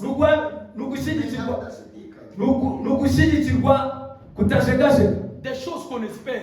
kw'ibintu twiringira Et une démonstration noneho kugaragara des choses qu'on ne voit pas. kw'ibintu tutabona Mais comment tu vas faire la démonstration de ce que tu vois? ese urabigaragaza gute ibyo utabona Mais quand même tu crois. ariko urabyizeye Amen. amen Comment Dieu va le faire? imana irabikora ite Il le fera parce qu'il est Dieu. izabikora kuko yo ni imana Pas parce que tu as l'argent, atari uko ufite pas parce que amafaranga quelqu'un t'a promis l'argent, atari ko wari wayagusezeranije mais parce que Dieu existe. kuko imana iriho Moïse est devant la mer rouge. bose imbere y'inyanja Il itukura est là avec 2 millions de personnes. ari kumwe n'abantu miliyoni On ebyiri n'a jamais vu un bateau traverser la mer Rouge. ntabwo byigeze bibaho ngo inkoni yambukiranya inyanja Bateau. ubwato bwambukiranya On n'a inyanja jamais vu un moyen de transport là-bas. nta bundi buryo bwo kwambuka Mais bwigeze comment bubaho vous allez passer ici? ariko mose aha murahambuka mute Nous allons passer. turambuka Attendez. mutegereze Dieu ne lui avait pas donné une vision. imana ntayerekwa yari yamuhaye Dieu ne lui avait pas donné un songe. nta n'inzozi Mais Moïse est là. ariko mose ari aho Et tous les 2 millions de personnes, n'abantu miliyoni ebyiri ils sont en train de crier sur Moïse. bari gusakuza barira Pourquoi tu nous mose as amenés ici? kuki watuzanye Pourquoi tu nous inama as amenés ici? watuzanye inama C'est ça la nature des humains. uko niko abantu bateye Lorsque Dieu fait des miracles, iyo imana ikoze ibitangaza ils acclament. bakoma amashyi Lorsque c'est le temps de l'épreuve, byari ibigeragezo ils fuient. bakiruka C'est la nature des hommes. niko abantu bameze Mais Moïse, ariko mose il avait une autre expérience avec Dieu. yari afite undi mwitozo hamwe n'imana Moïse, mose il a dit, je ne vais nulle part. aravuga ati ntaho njya Nous sommes dans les cendres turi mu ivu et Dieu sait comment nous garder ici. imana ifite ukwiza kutwitaho Vous savez, vous parlez de la dépression. mwebwe muvuga ku bibazo Dépression. guhangayika Mais s'il y a un prophète qui devrait avoir la dépression, ça serait Moïse. niba hari umuntu wari buhangayike kurusha abandi yari mose 2 millions de personnes derrière toi. abantu miliyoni ebyiri inyuma yawe Moïse, qu'est-ce que tu nous fais?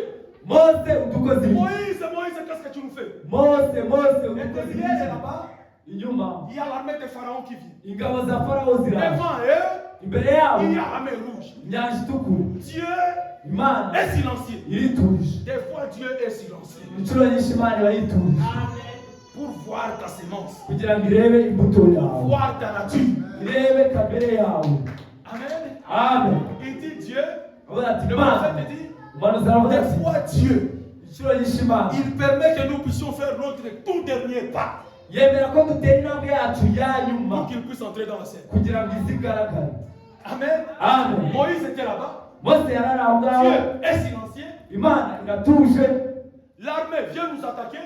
ingabo inyuma yacu Son propre peuple est contre lui. ubwo bwoko buri kumurwanya Devant lui, la mer rouge. imbere ye inyanja itukura Mais regardez Moïse. ariko reba mose Il a pas dit, murazi, hano rakayira kamanuka, none tuse nk'ababahunze. Non. amen Moïse n'a pas dit non, abasore, base nk'abafashe abantu no twiruke. Non. Moïse a dit, mose gusa yaravuze si ça demande la mort, nous allons mourir ici. niba bisaba ko dupfa dupfa Donc faire confiance à Dieu girira icyizere imana jusqu'à ce que tu dis Seigneur, si c'est la mort, je suis prêt. ku buryo bw'uti imana niba ari urupfu pfu Si tu ne vas pas honorer ta parole, niba udashaka kubahisha ijambo il n'y a pas de ryawe problème, je reste ici. nta kibazo ndagumaho Moïse est resté là-bas, mose araguma il ne savait pas que faire. ntabwo yari azi icyo gukora Et maintenant, noneho comme Moïse avait la foi, kuko mose yari afite kwizera Moïse a reconnu qui il était, yaramenye icyo ari cyo il a juste regardé en arrière. yarebye inyuma Il gusa a dit, vous voyez ces Égyptiens que vous voyez. aravuga ngo murabona abanyegiputa mureba ntimuzongera kubabona Ce ukundi n'est pas Dieu qui lui a donné la vision. si imana yamuhaye Ce n'est guhishurirwa pas Dieu qui lui a dit de dire ça. si imana yari imutumye ngo C'est abivuge par inspiration. ni guhumekerwa C'est gusa par la foi. ni ukwizera Et lorsque Moïse a dit cela, ubwo mose yavugaga ibyo l'armée ne s'est pas arrêtée.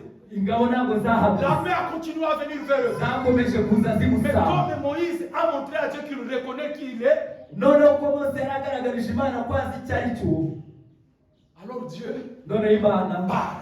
iravuga Qu'est-ce que tu as dans la main, Moïse? ufite iki mu ntoki mose Parce que Moïse kuko mose a d'abord montré sa fidélité. yagaragaje ubudahemuka Je n'abandonne pas. z'ikimuhabe Et Dieu lui dit, tu as quoi dans la main? imana yamubwiye ngo ufite iki mu N'est-ce biganza pas qu'ils ont traversé? ntibambutse Ils ont traversé, n'est-ce pas? barambutse Pourquoi? kubera iki Parce qu'il y a un homme qui s'est tenu sur la promesse de kuko Dieu. hari umugabo uhagaze ku masezerano y'imana Dans le message, mu butumwa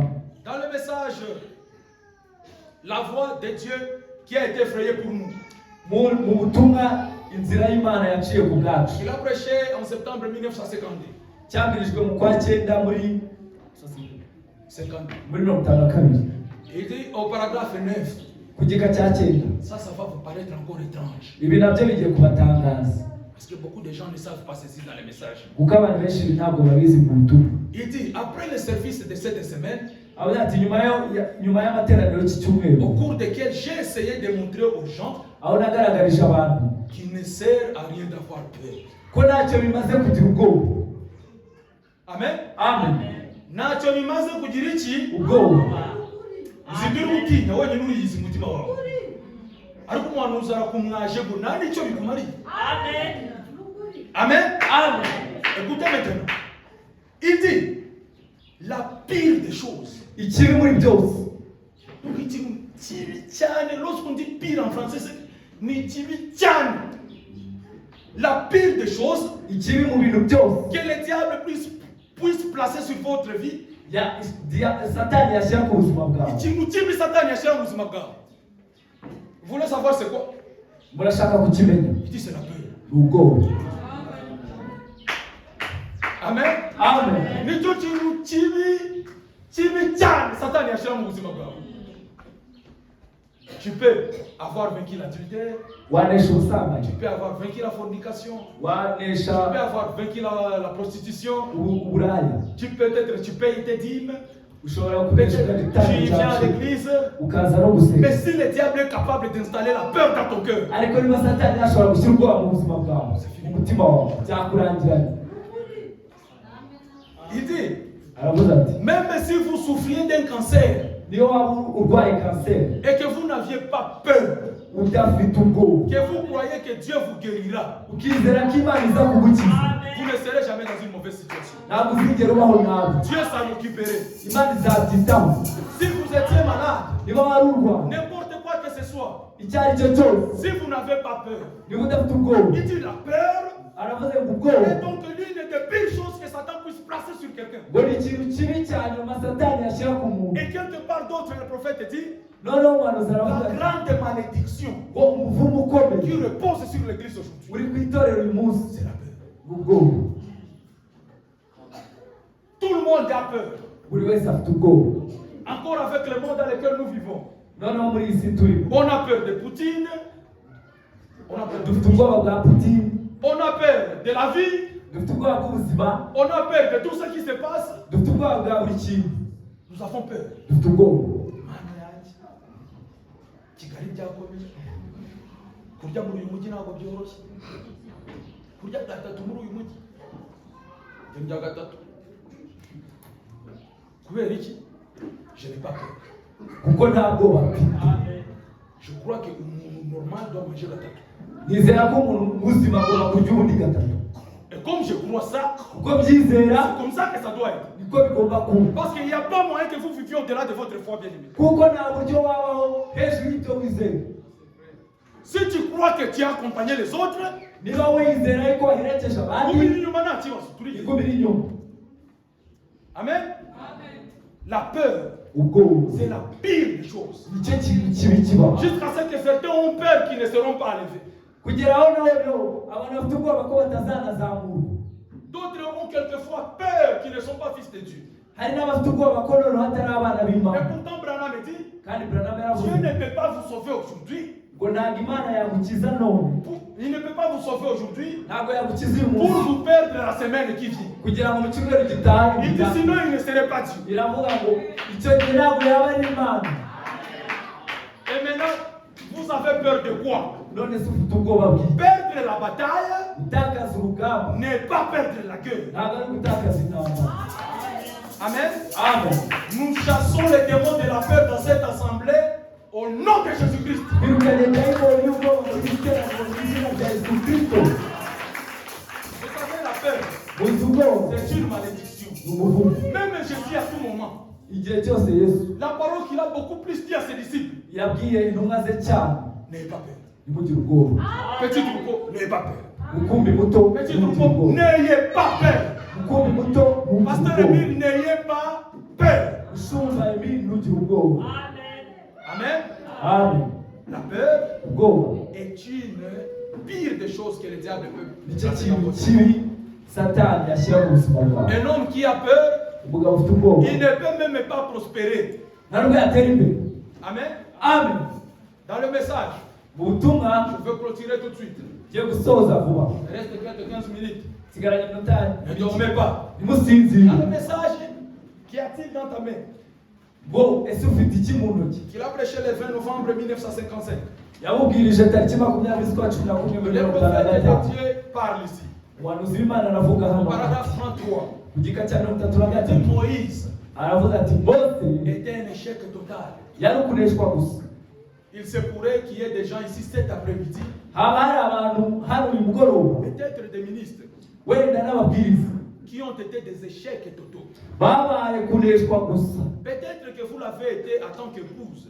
Wenda waraneshejwe nk'umugeni, Peut-être que vous l'avez été en tant qu'étudiant à l'école. wenda waraneshejwe nk'umunyeshuri ku ishuri, Peut-être que vous l'avez été en tant qu'enfant pour vos parents. wenda waraneshejwe nk'umwana ku babyeyi bawe. Il dit quoi que vous ayez été, Icyo aravuga ati icyo waba ari cyo cyose, que cela a été, ibyo bikaba byarabaye. il dit commencez un nouveau départ dès aujourd'hui. Wenda uyu munsi itangira urugendo rushya. J'aime Branham comme il encourage même les gens. Umuntu ukurura n'amateria ukuntu atera intege Vous abantu. savez, il y a des prédicateurs, Murabizi lorsqu'ils arababwiriza viennent prêcher, iyo baje kubwiriza c'est pour semer la peur. ni ukugira ngo batere abantu Vous ubwoba. irez en enfer. Vous Muzarimbuka, irez en enfer. muzarimbuka. Moi, je ne prêche jamais ces choses. Ibyo sinabibwiriza Parce njyewe que je me tiens ici, kuko iyo mpagaze hano je ne vois personne qui ira en enfer ici. ntabwo mbona umuntu n'umwe uzarimbuka. Parce que le prophète dit, Kuko umuhanuzi aravuga l'enfer ngo n'a pas été créé pour les chrétiens. ntabwo ukuzimu kwaremewe abakristo. Amen. Amen. Et le prophète va loin, il dit, Ndetse umuhanuzi akagera kure akavuga si Dieu me disait d'aller en enfer, ngo Imana nimbwira ngo njye ikuzimu il dit j'irai. nzajyayo. Il dit pourquoi j'irai? Kuki nzajyayo? C'est que je suis une partie de lui Kuko nzi ko ni igice cy'Imana et qu'il ne permettra pas kandi ntabwo que yakwemera sa partie soit en enfer. ko igice cyayo kijya ikuzimu. Moi, je ne peux jamais accepter Njye sinakwemera que mon épouse aille en enfer. umugore wanjye kandi Parce que c'est une partie de moi, kuko ni igice cyayo. à moins que je sois fou. Keretse n'ubusa. Frère Branham me dit, Umuhanuzi Branham même avuga si j'arrive en enfer, ngo niyo nagera il ikuzimu va transformer l'enfer en paradis. ukuzimu izaguhindura Parce paradizo. que je suis là. Kuko ndiyo Acclamez pour le Seigneur. kongera amashyi umwami. Alléluia. Haleluya. N'ayez pas peur que vous irez en enfer. Ntimutinye ngo muzajya mu kuzimu.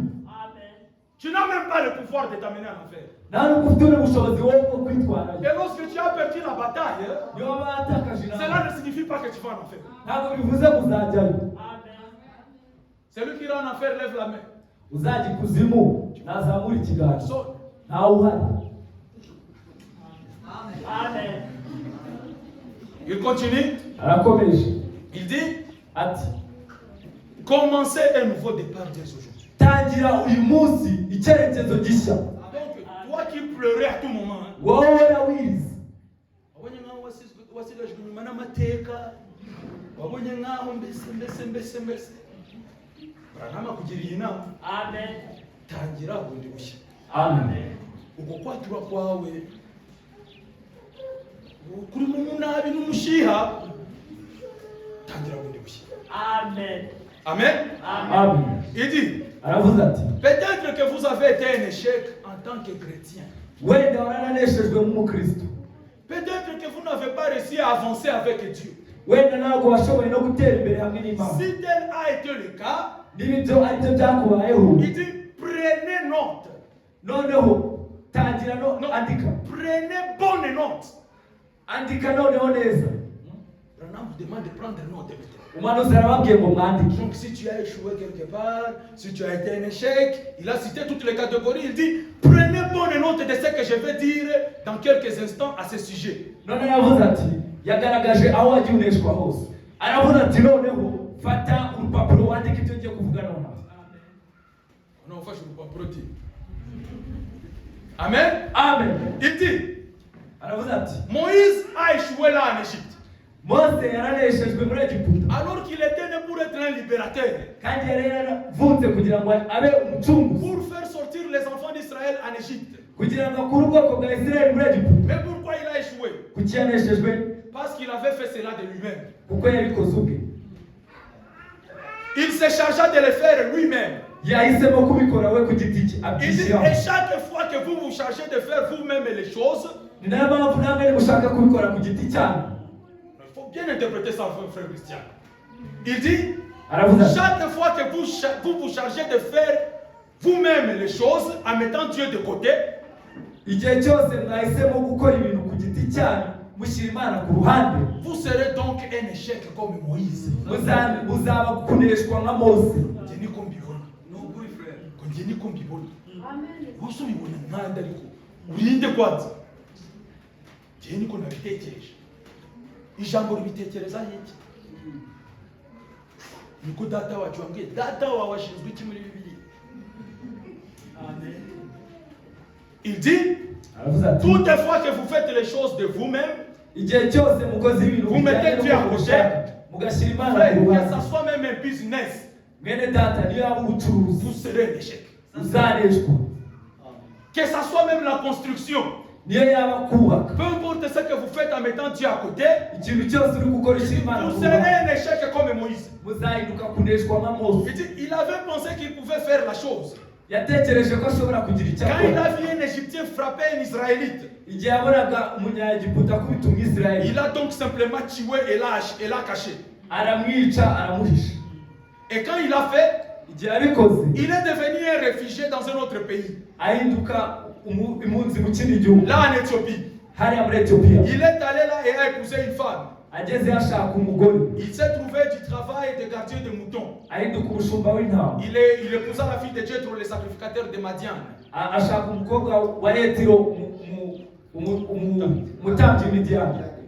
Il lui naquit des enfants. Il eut un travail ordinaire de laboureur, un gardien de moutons. Il garda les moutons pendant 40 ans.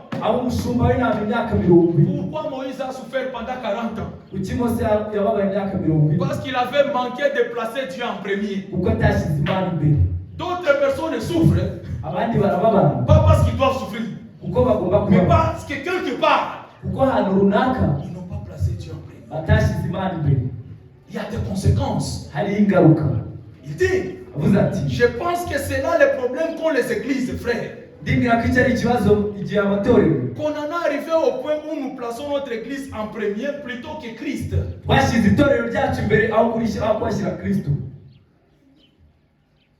c'est calme. Il dit, nous avons placé notre église en premier que plutôt de placer Christ. Nous sombrons immédiatement. Quand vous placez les gens en tant qu'individus, vous placez votre église en premier. Votre vie sociale est au lieu de votre vie spirituelle. Vous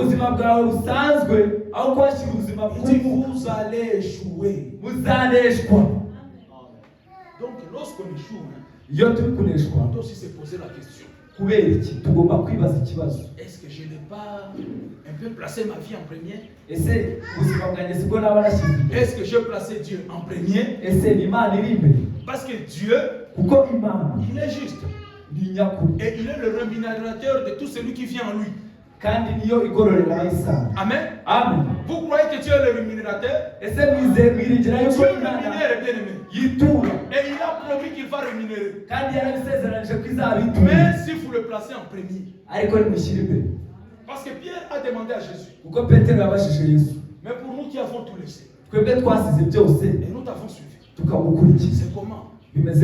Ça va aller comment? Jésus-Christ lui a dit, Pierre, ici sur la terre, ici à Nyamata, je vous donnerai les antiques.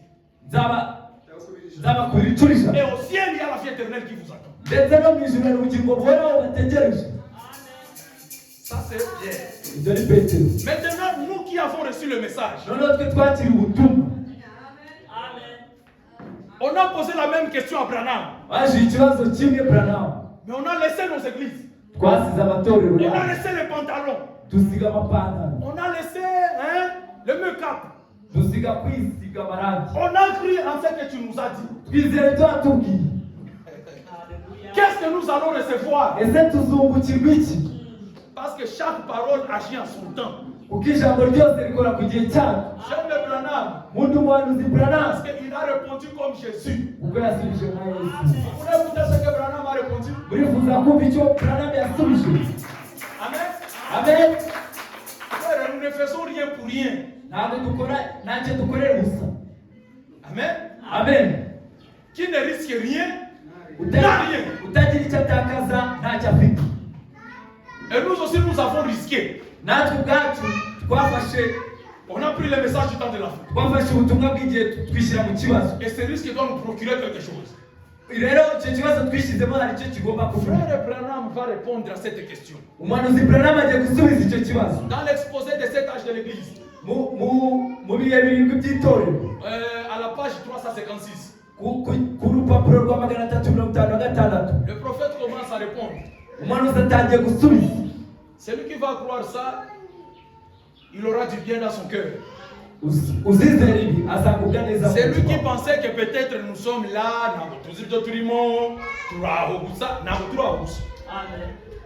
il dit ceci. Mais nous remercions Dieu qu'à l'instant présent, cet âge ne soit pas terminé. Il crie encore. Et son cri n'est pas seulement dans les oreilles spirituelles des hommes, mais par son esprit.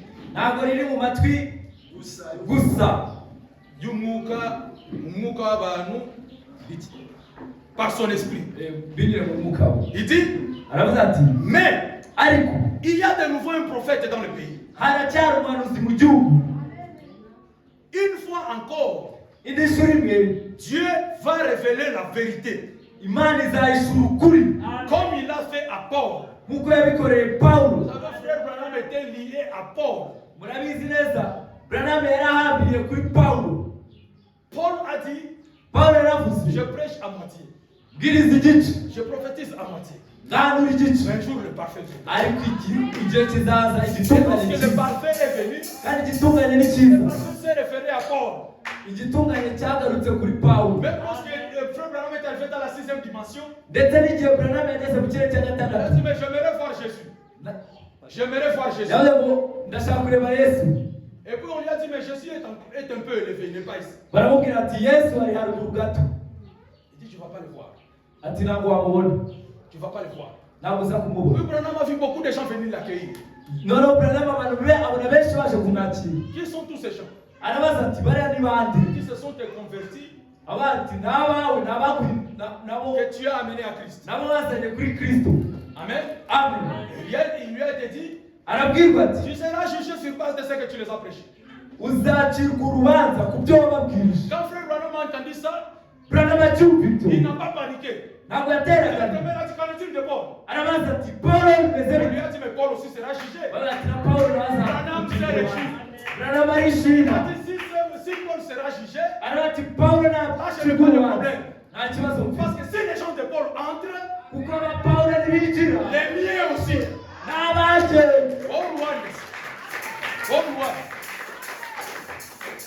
Amen.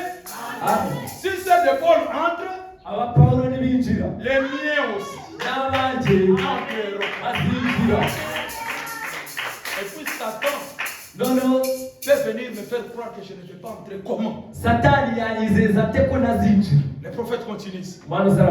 Il dit au jour du 7e messager, au jour de l'âge de l'Odyssée,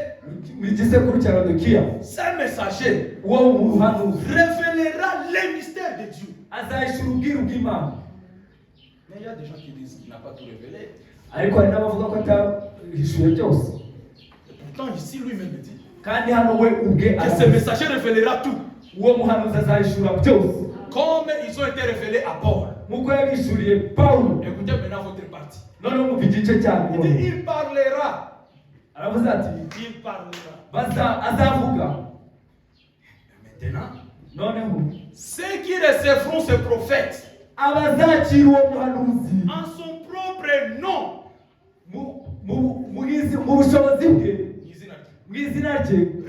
recevront les effets bénéfiques du ministère de ce prophète. Amen. Amen. Ceux qui recevront ce prophète en son nom, ils recevront les effets bénéfiques.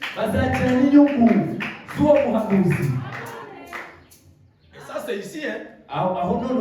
C'est ici sur la terre. Nous devons recevoir les effets bénéfiques de ce ministère. Il continue. Et ceux qui l'écouteront, ils seront bénis. Et ils feront partie de cette épouse du dernier jour. bazaba umugeni w'icyo gihe cya nyuma. Amen. Amen. Et maintenant, avec ces promesses, Hanyuma noneho hamwe n'aya masezerano, comment je dois être laqué? ni gute noneho Naba kuba umurizo. naba umurizo?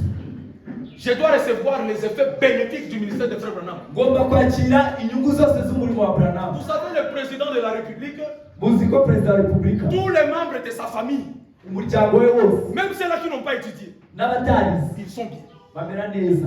Pourquoi? Kubera iki? Parce qu'il y a un membre de la famille Hari umwe mu muryango qui est à la tête du pays. uri hejuru y'igihugu, Même celui qui ne connaît pas lire, n'utazi il gusoma reçoit les effets bénéfiques abyakira inyungu de Yakoua. za nyakubahwa. Amen. Amen. Parce qu'il y a un dans la famille Kuko hari umwe mu muryango qui est chef. ukomeye. Amen. Amen. Et maintenant, nous aussi, Noneho natwe nous devons recevoir les effets bénéfiques tugomba kwakira izo du nyungu ministère de ces prophètes.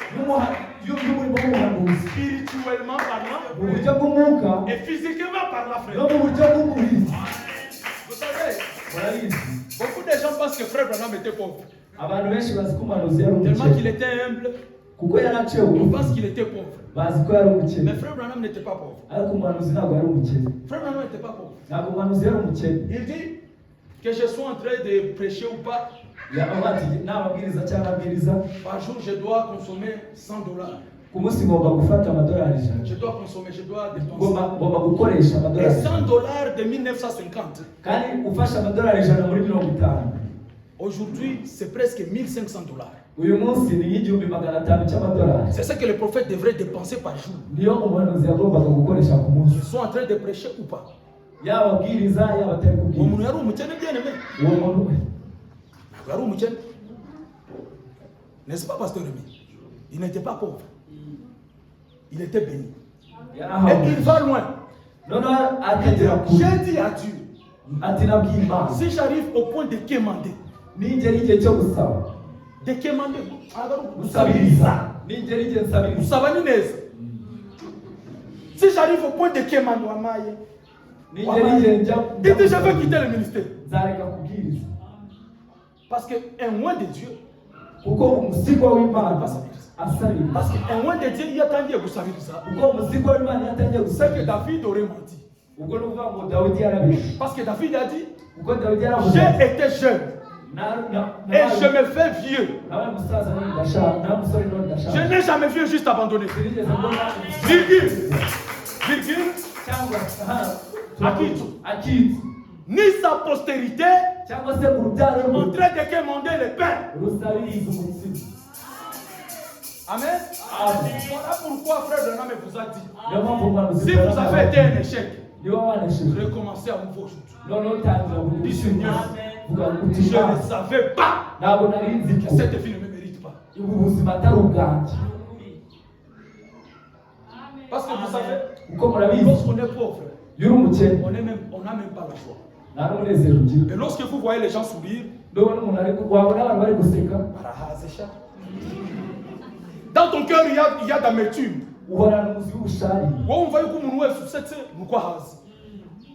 Donc on va kuturimirisha.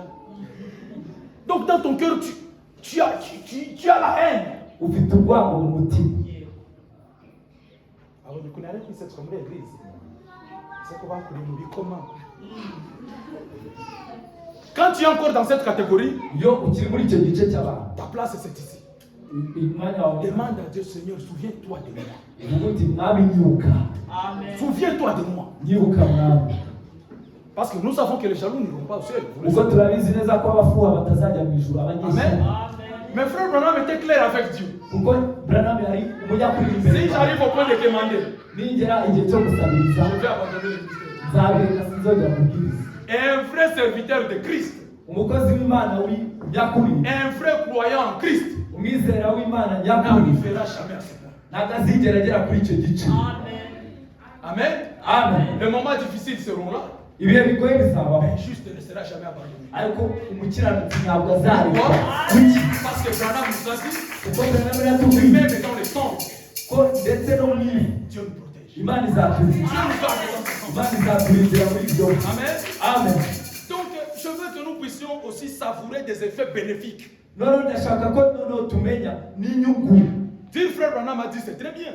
kuko umuhanuzi yabivuze ni byiza. Dire que frère Branham a dit c'est bien. Kuvuga ko umuhanuzi yavuze ni byiza. Mais recevoir aussi les effets bénéfiques de ce ministère, c'est autre chose. Ariko nanone no kwakira inyungu zabyo ni ikindi. Amen. Amen. Moi je remercie Dieu. Je ndashima Imana Parce que j'ai déjà reçu une partie. kuko nakira igice Comme 20% comme ça. mo nka 20%. J'ai déjà reçu. Et narabyakira je continue à entendre autre chose que Dieu va faire. ntegereje n'ibindi byinshi Imana igiye gukora. Un jour j'avais eu trop d'émotions. Igihe kimwe nafite amarangamutima menshi. Je prêchais dans une église là chez nous en Arizona. nari mbwiriza hano iwacu muri Arizona. Je prêchais dans une église où le prophète a prêché le message de la grâce. aho Le hantu messager du soir. aho hantu n'umuhanuzi yabwirije ikibwiriza ngo Le messager du soir. okay umuhanuzi wa nimugoroba. C'est là où Branham a prêché ça. niwo Branham Je yabwirije. me suis tenu sur la même chair. magara kuri icyo cyane. Il y avait quelques anciens qui étaient là lorsque Branham prêchait. mbwiriza icyo gihe hari abari bahari n'ubundi Branham abwiriza muri iryo torero. J'ai dit, ndavuga nti Seigneur, oh Mana, moi qui suis né dans les collines de Bukavu, là-bas dans des collines, njyewe wavukiye hirya iriya kure cyane Bukavu mu misozi là dans des villages terribles. hariya mu cyaro Aujourd'hui, gitangaje. c'était sur la même chair où MP s'était. none nanjye mageze ku gicaniro aho umuhanuzi ahagaze. Quand David se souvenait de tout cela, igihe Dawidi yibukaga ibyo il byose criait, il disait, mon âme, n'oublie pas. yaratakambye aravuga ati umutima wanjye ntukibagirwe, N'oublie pas aucun de ses bienfaits. ntukibagirwe na kimwe mu N'oublie pas tout ce bizakorera, qu'il t'a pris. ntukibagirwe ibyiza, N'oublie jamais ntukibagirwe ce que l'Éternel a fait pour toi. ibyo Uwiteka yakoze ku bwawe.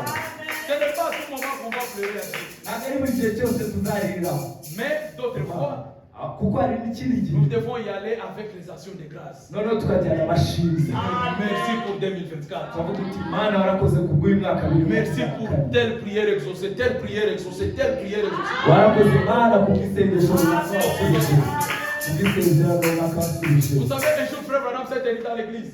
igihe kimwe umuhanuzi Branham yahagaze mu Il itorero, a dit, comme vous paraissez jolie aujourd'hui, nk'uko aravuga ngo uko bareba musa neza, vous êtes bien habillés. bambaye neza, Et aujourd'hui, tout le monde a un compte bancaire.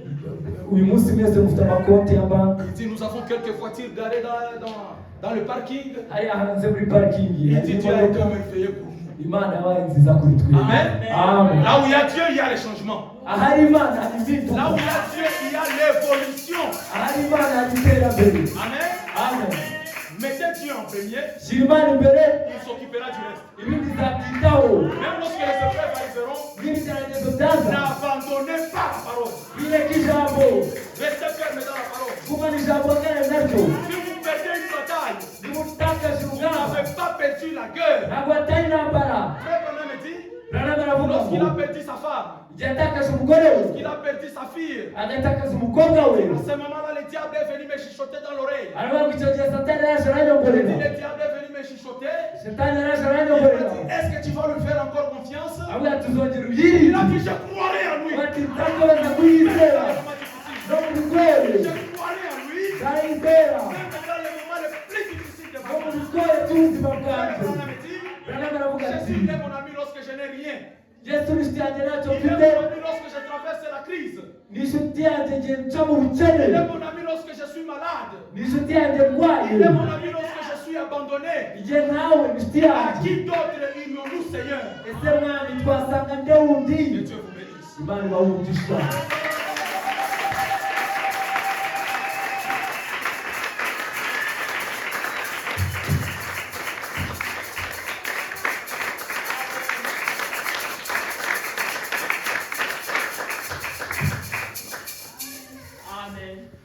Imana ibamugisha mwese cyane.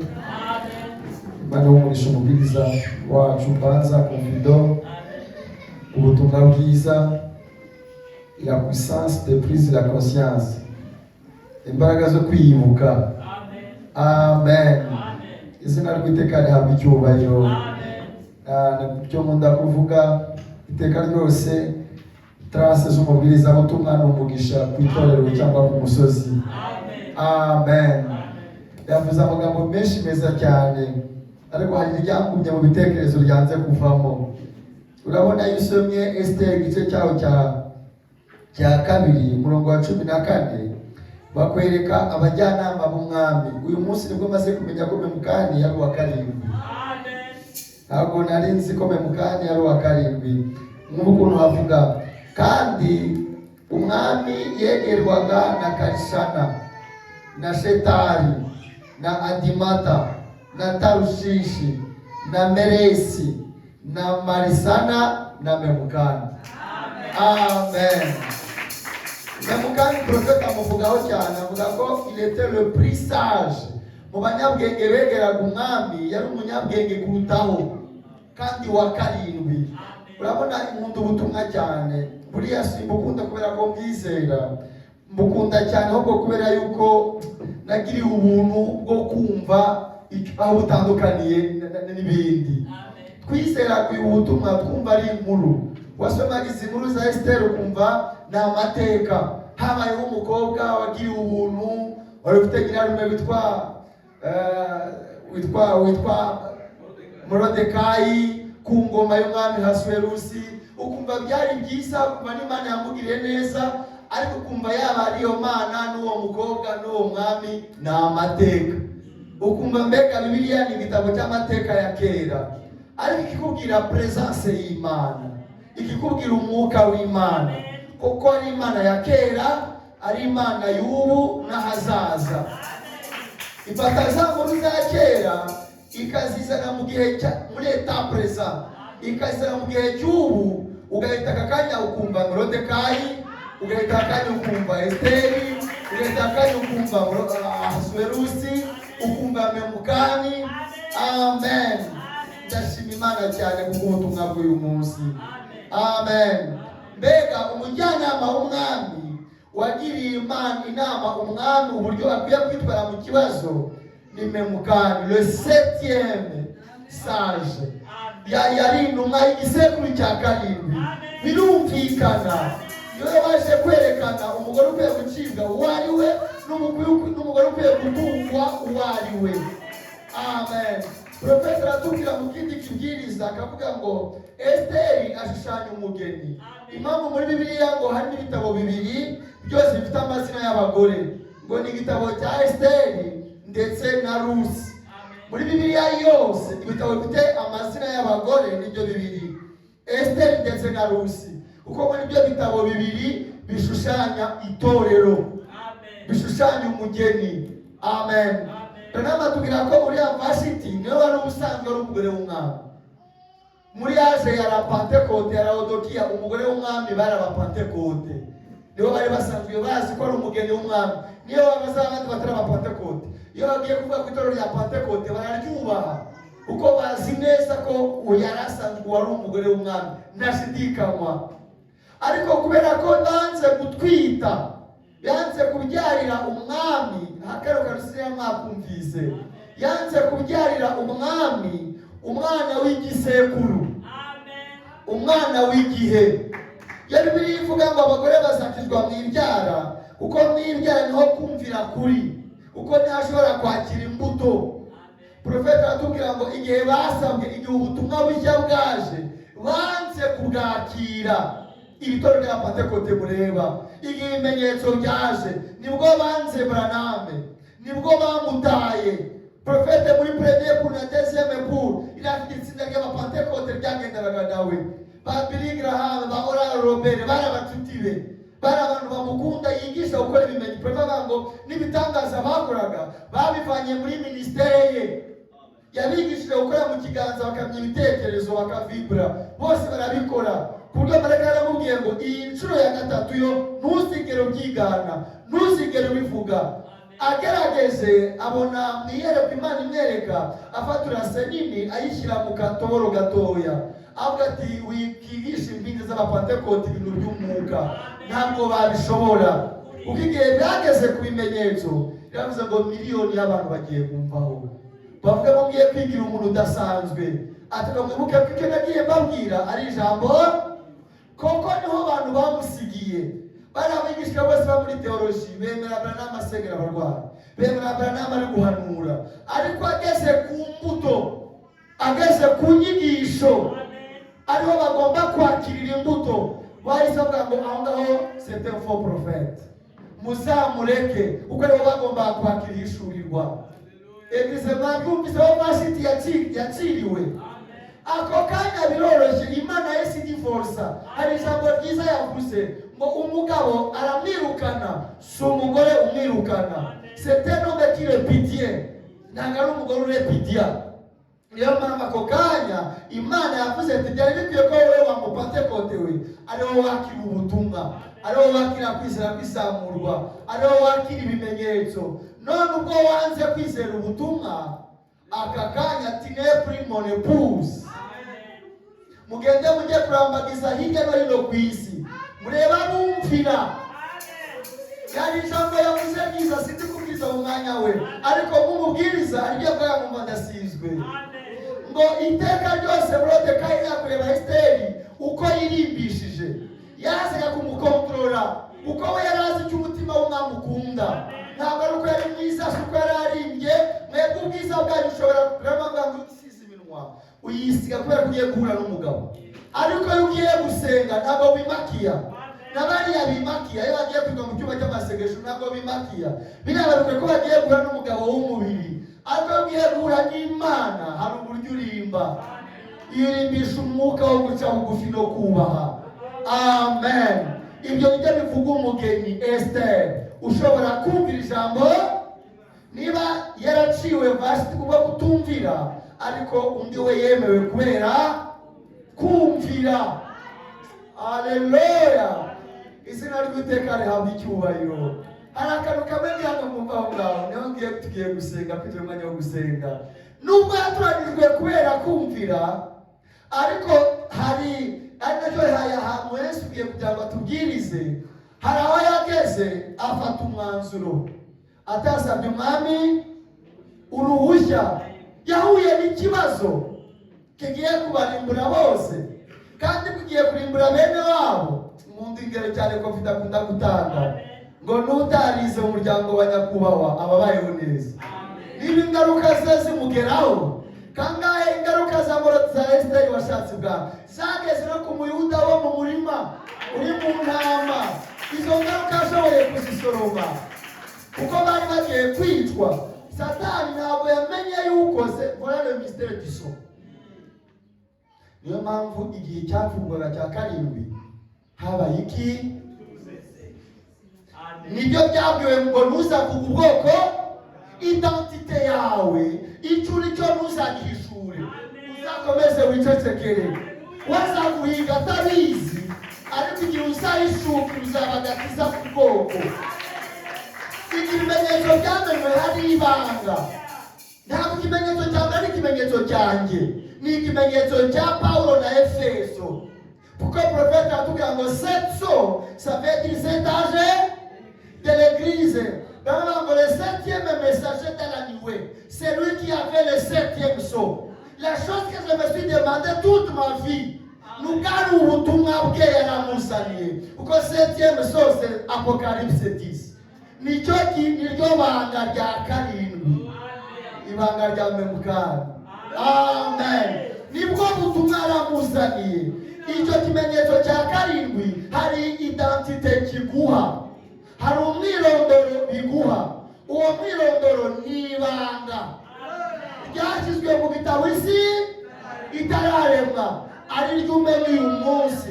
Niko gakiza kawe, kuko agaciro kawe ntabwo ari kari mu mashuri. Niba utarabonye uburyo bwo kujya ku ishuri, ntabwo agaciro kari katakara. Niba utarabonye uburyo bwo kugira umuryango ukize, nta gaciro kawe kari katakara. Nta gaciro kari katakara kuko nta paraseri utunze. Agaciro kawe kari mu kimenyetso cya karindwi. Igihe cyabumburwaga habaye silence, hari ugutuza ko ryari ibanga. Kuko igihe rizahishukira kazaba ari agakiza ku bwoko. Haleluya. Izina ry'Uwiteka rihabwa icyubahiro. Igihe bari bagiye kwitwa yaratinye, aravuga ngo ntabwo abantu bose barabizi, si ibanga. Ugiye imbere y'umwami atagutunze ntawe ntibivuze ngo akizwe, ahita apfa. None urumva ntatinyuka imbere y'umwami ne? Ntabwo zari impamvu zumvikana, zari impamvu kandi ryari itegeko ry'umwami. Yego. ariko reka mbabwire ryari itegeko ryanditse. C'était une loi écrite.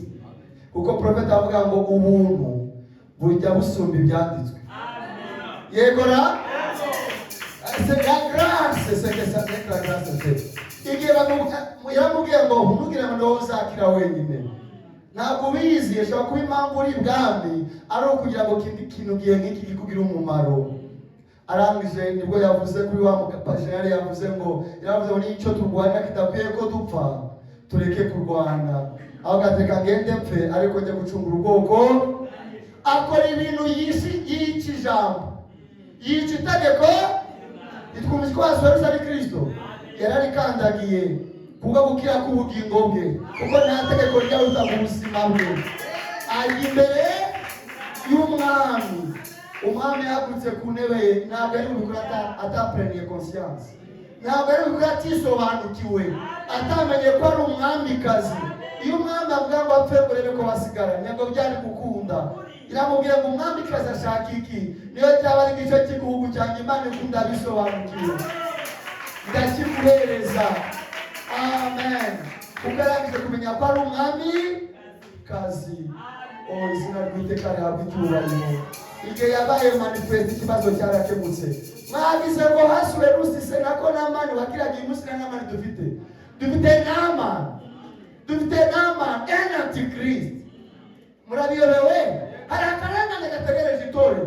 Ugomba kuba dans son groupe, sinon tu dois mourir. Ça c'est la parole de Dieu. C'est la parole du Seigneur. Ibyo nawe wabihakana, byaranditswe bigomba gusohora. Amen. Ariko manifestation y'umwamikazi y'umugeni muri iki gisekuru niko kazaba gakiza ke konyine. Ko mwana zavuga ngo igihe bazakoraho gusa. Amen. Nibwo tuzabona twazeme vuga bibe, vuga ibyo ushaka bibe. Mwamikazi vuga ibyo ushaka bibe.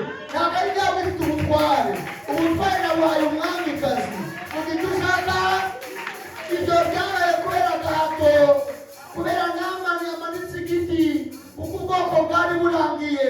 Basize ko badasenga izindi mana, basize ko basenga Imana, basize ko bapfukamira Imana, basize ko bubaha ijambo icyo gusa, ariko bamanikirwa. Ariko hari Imana.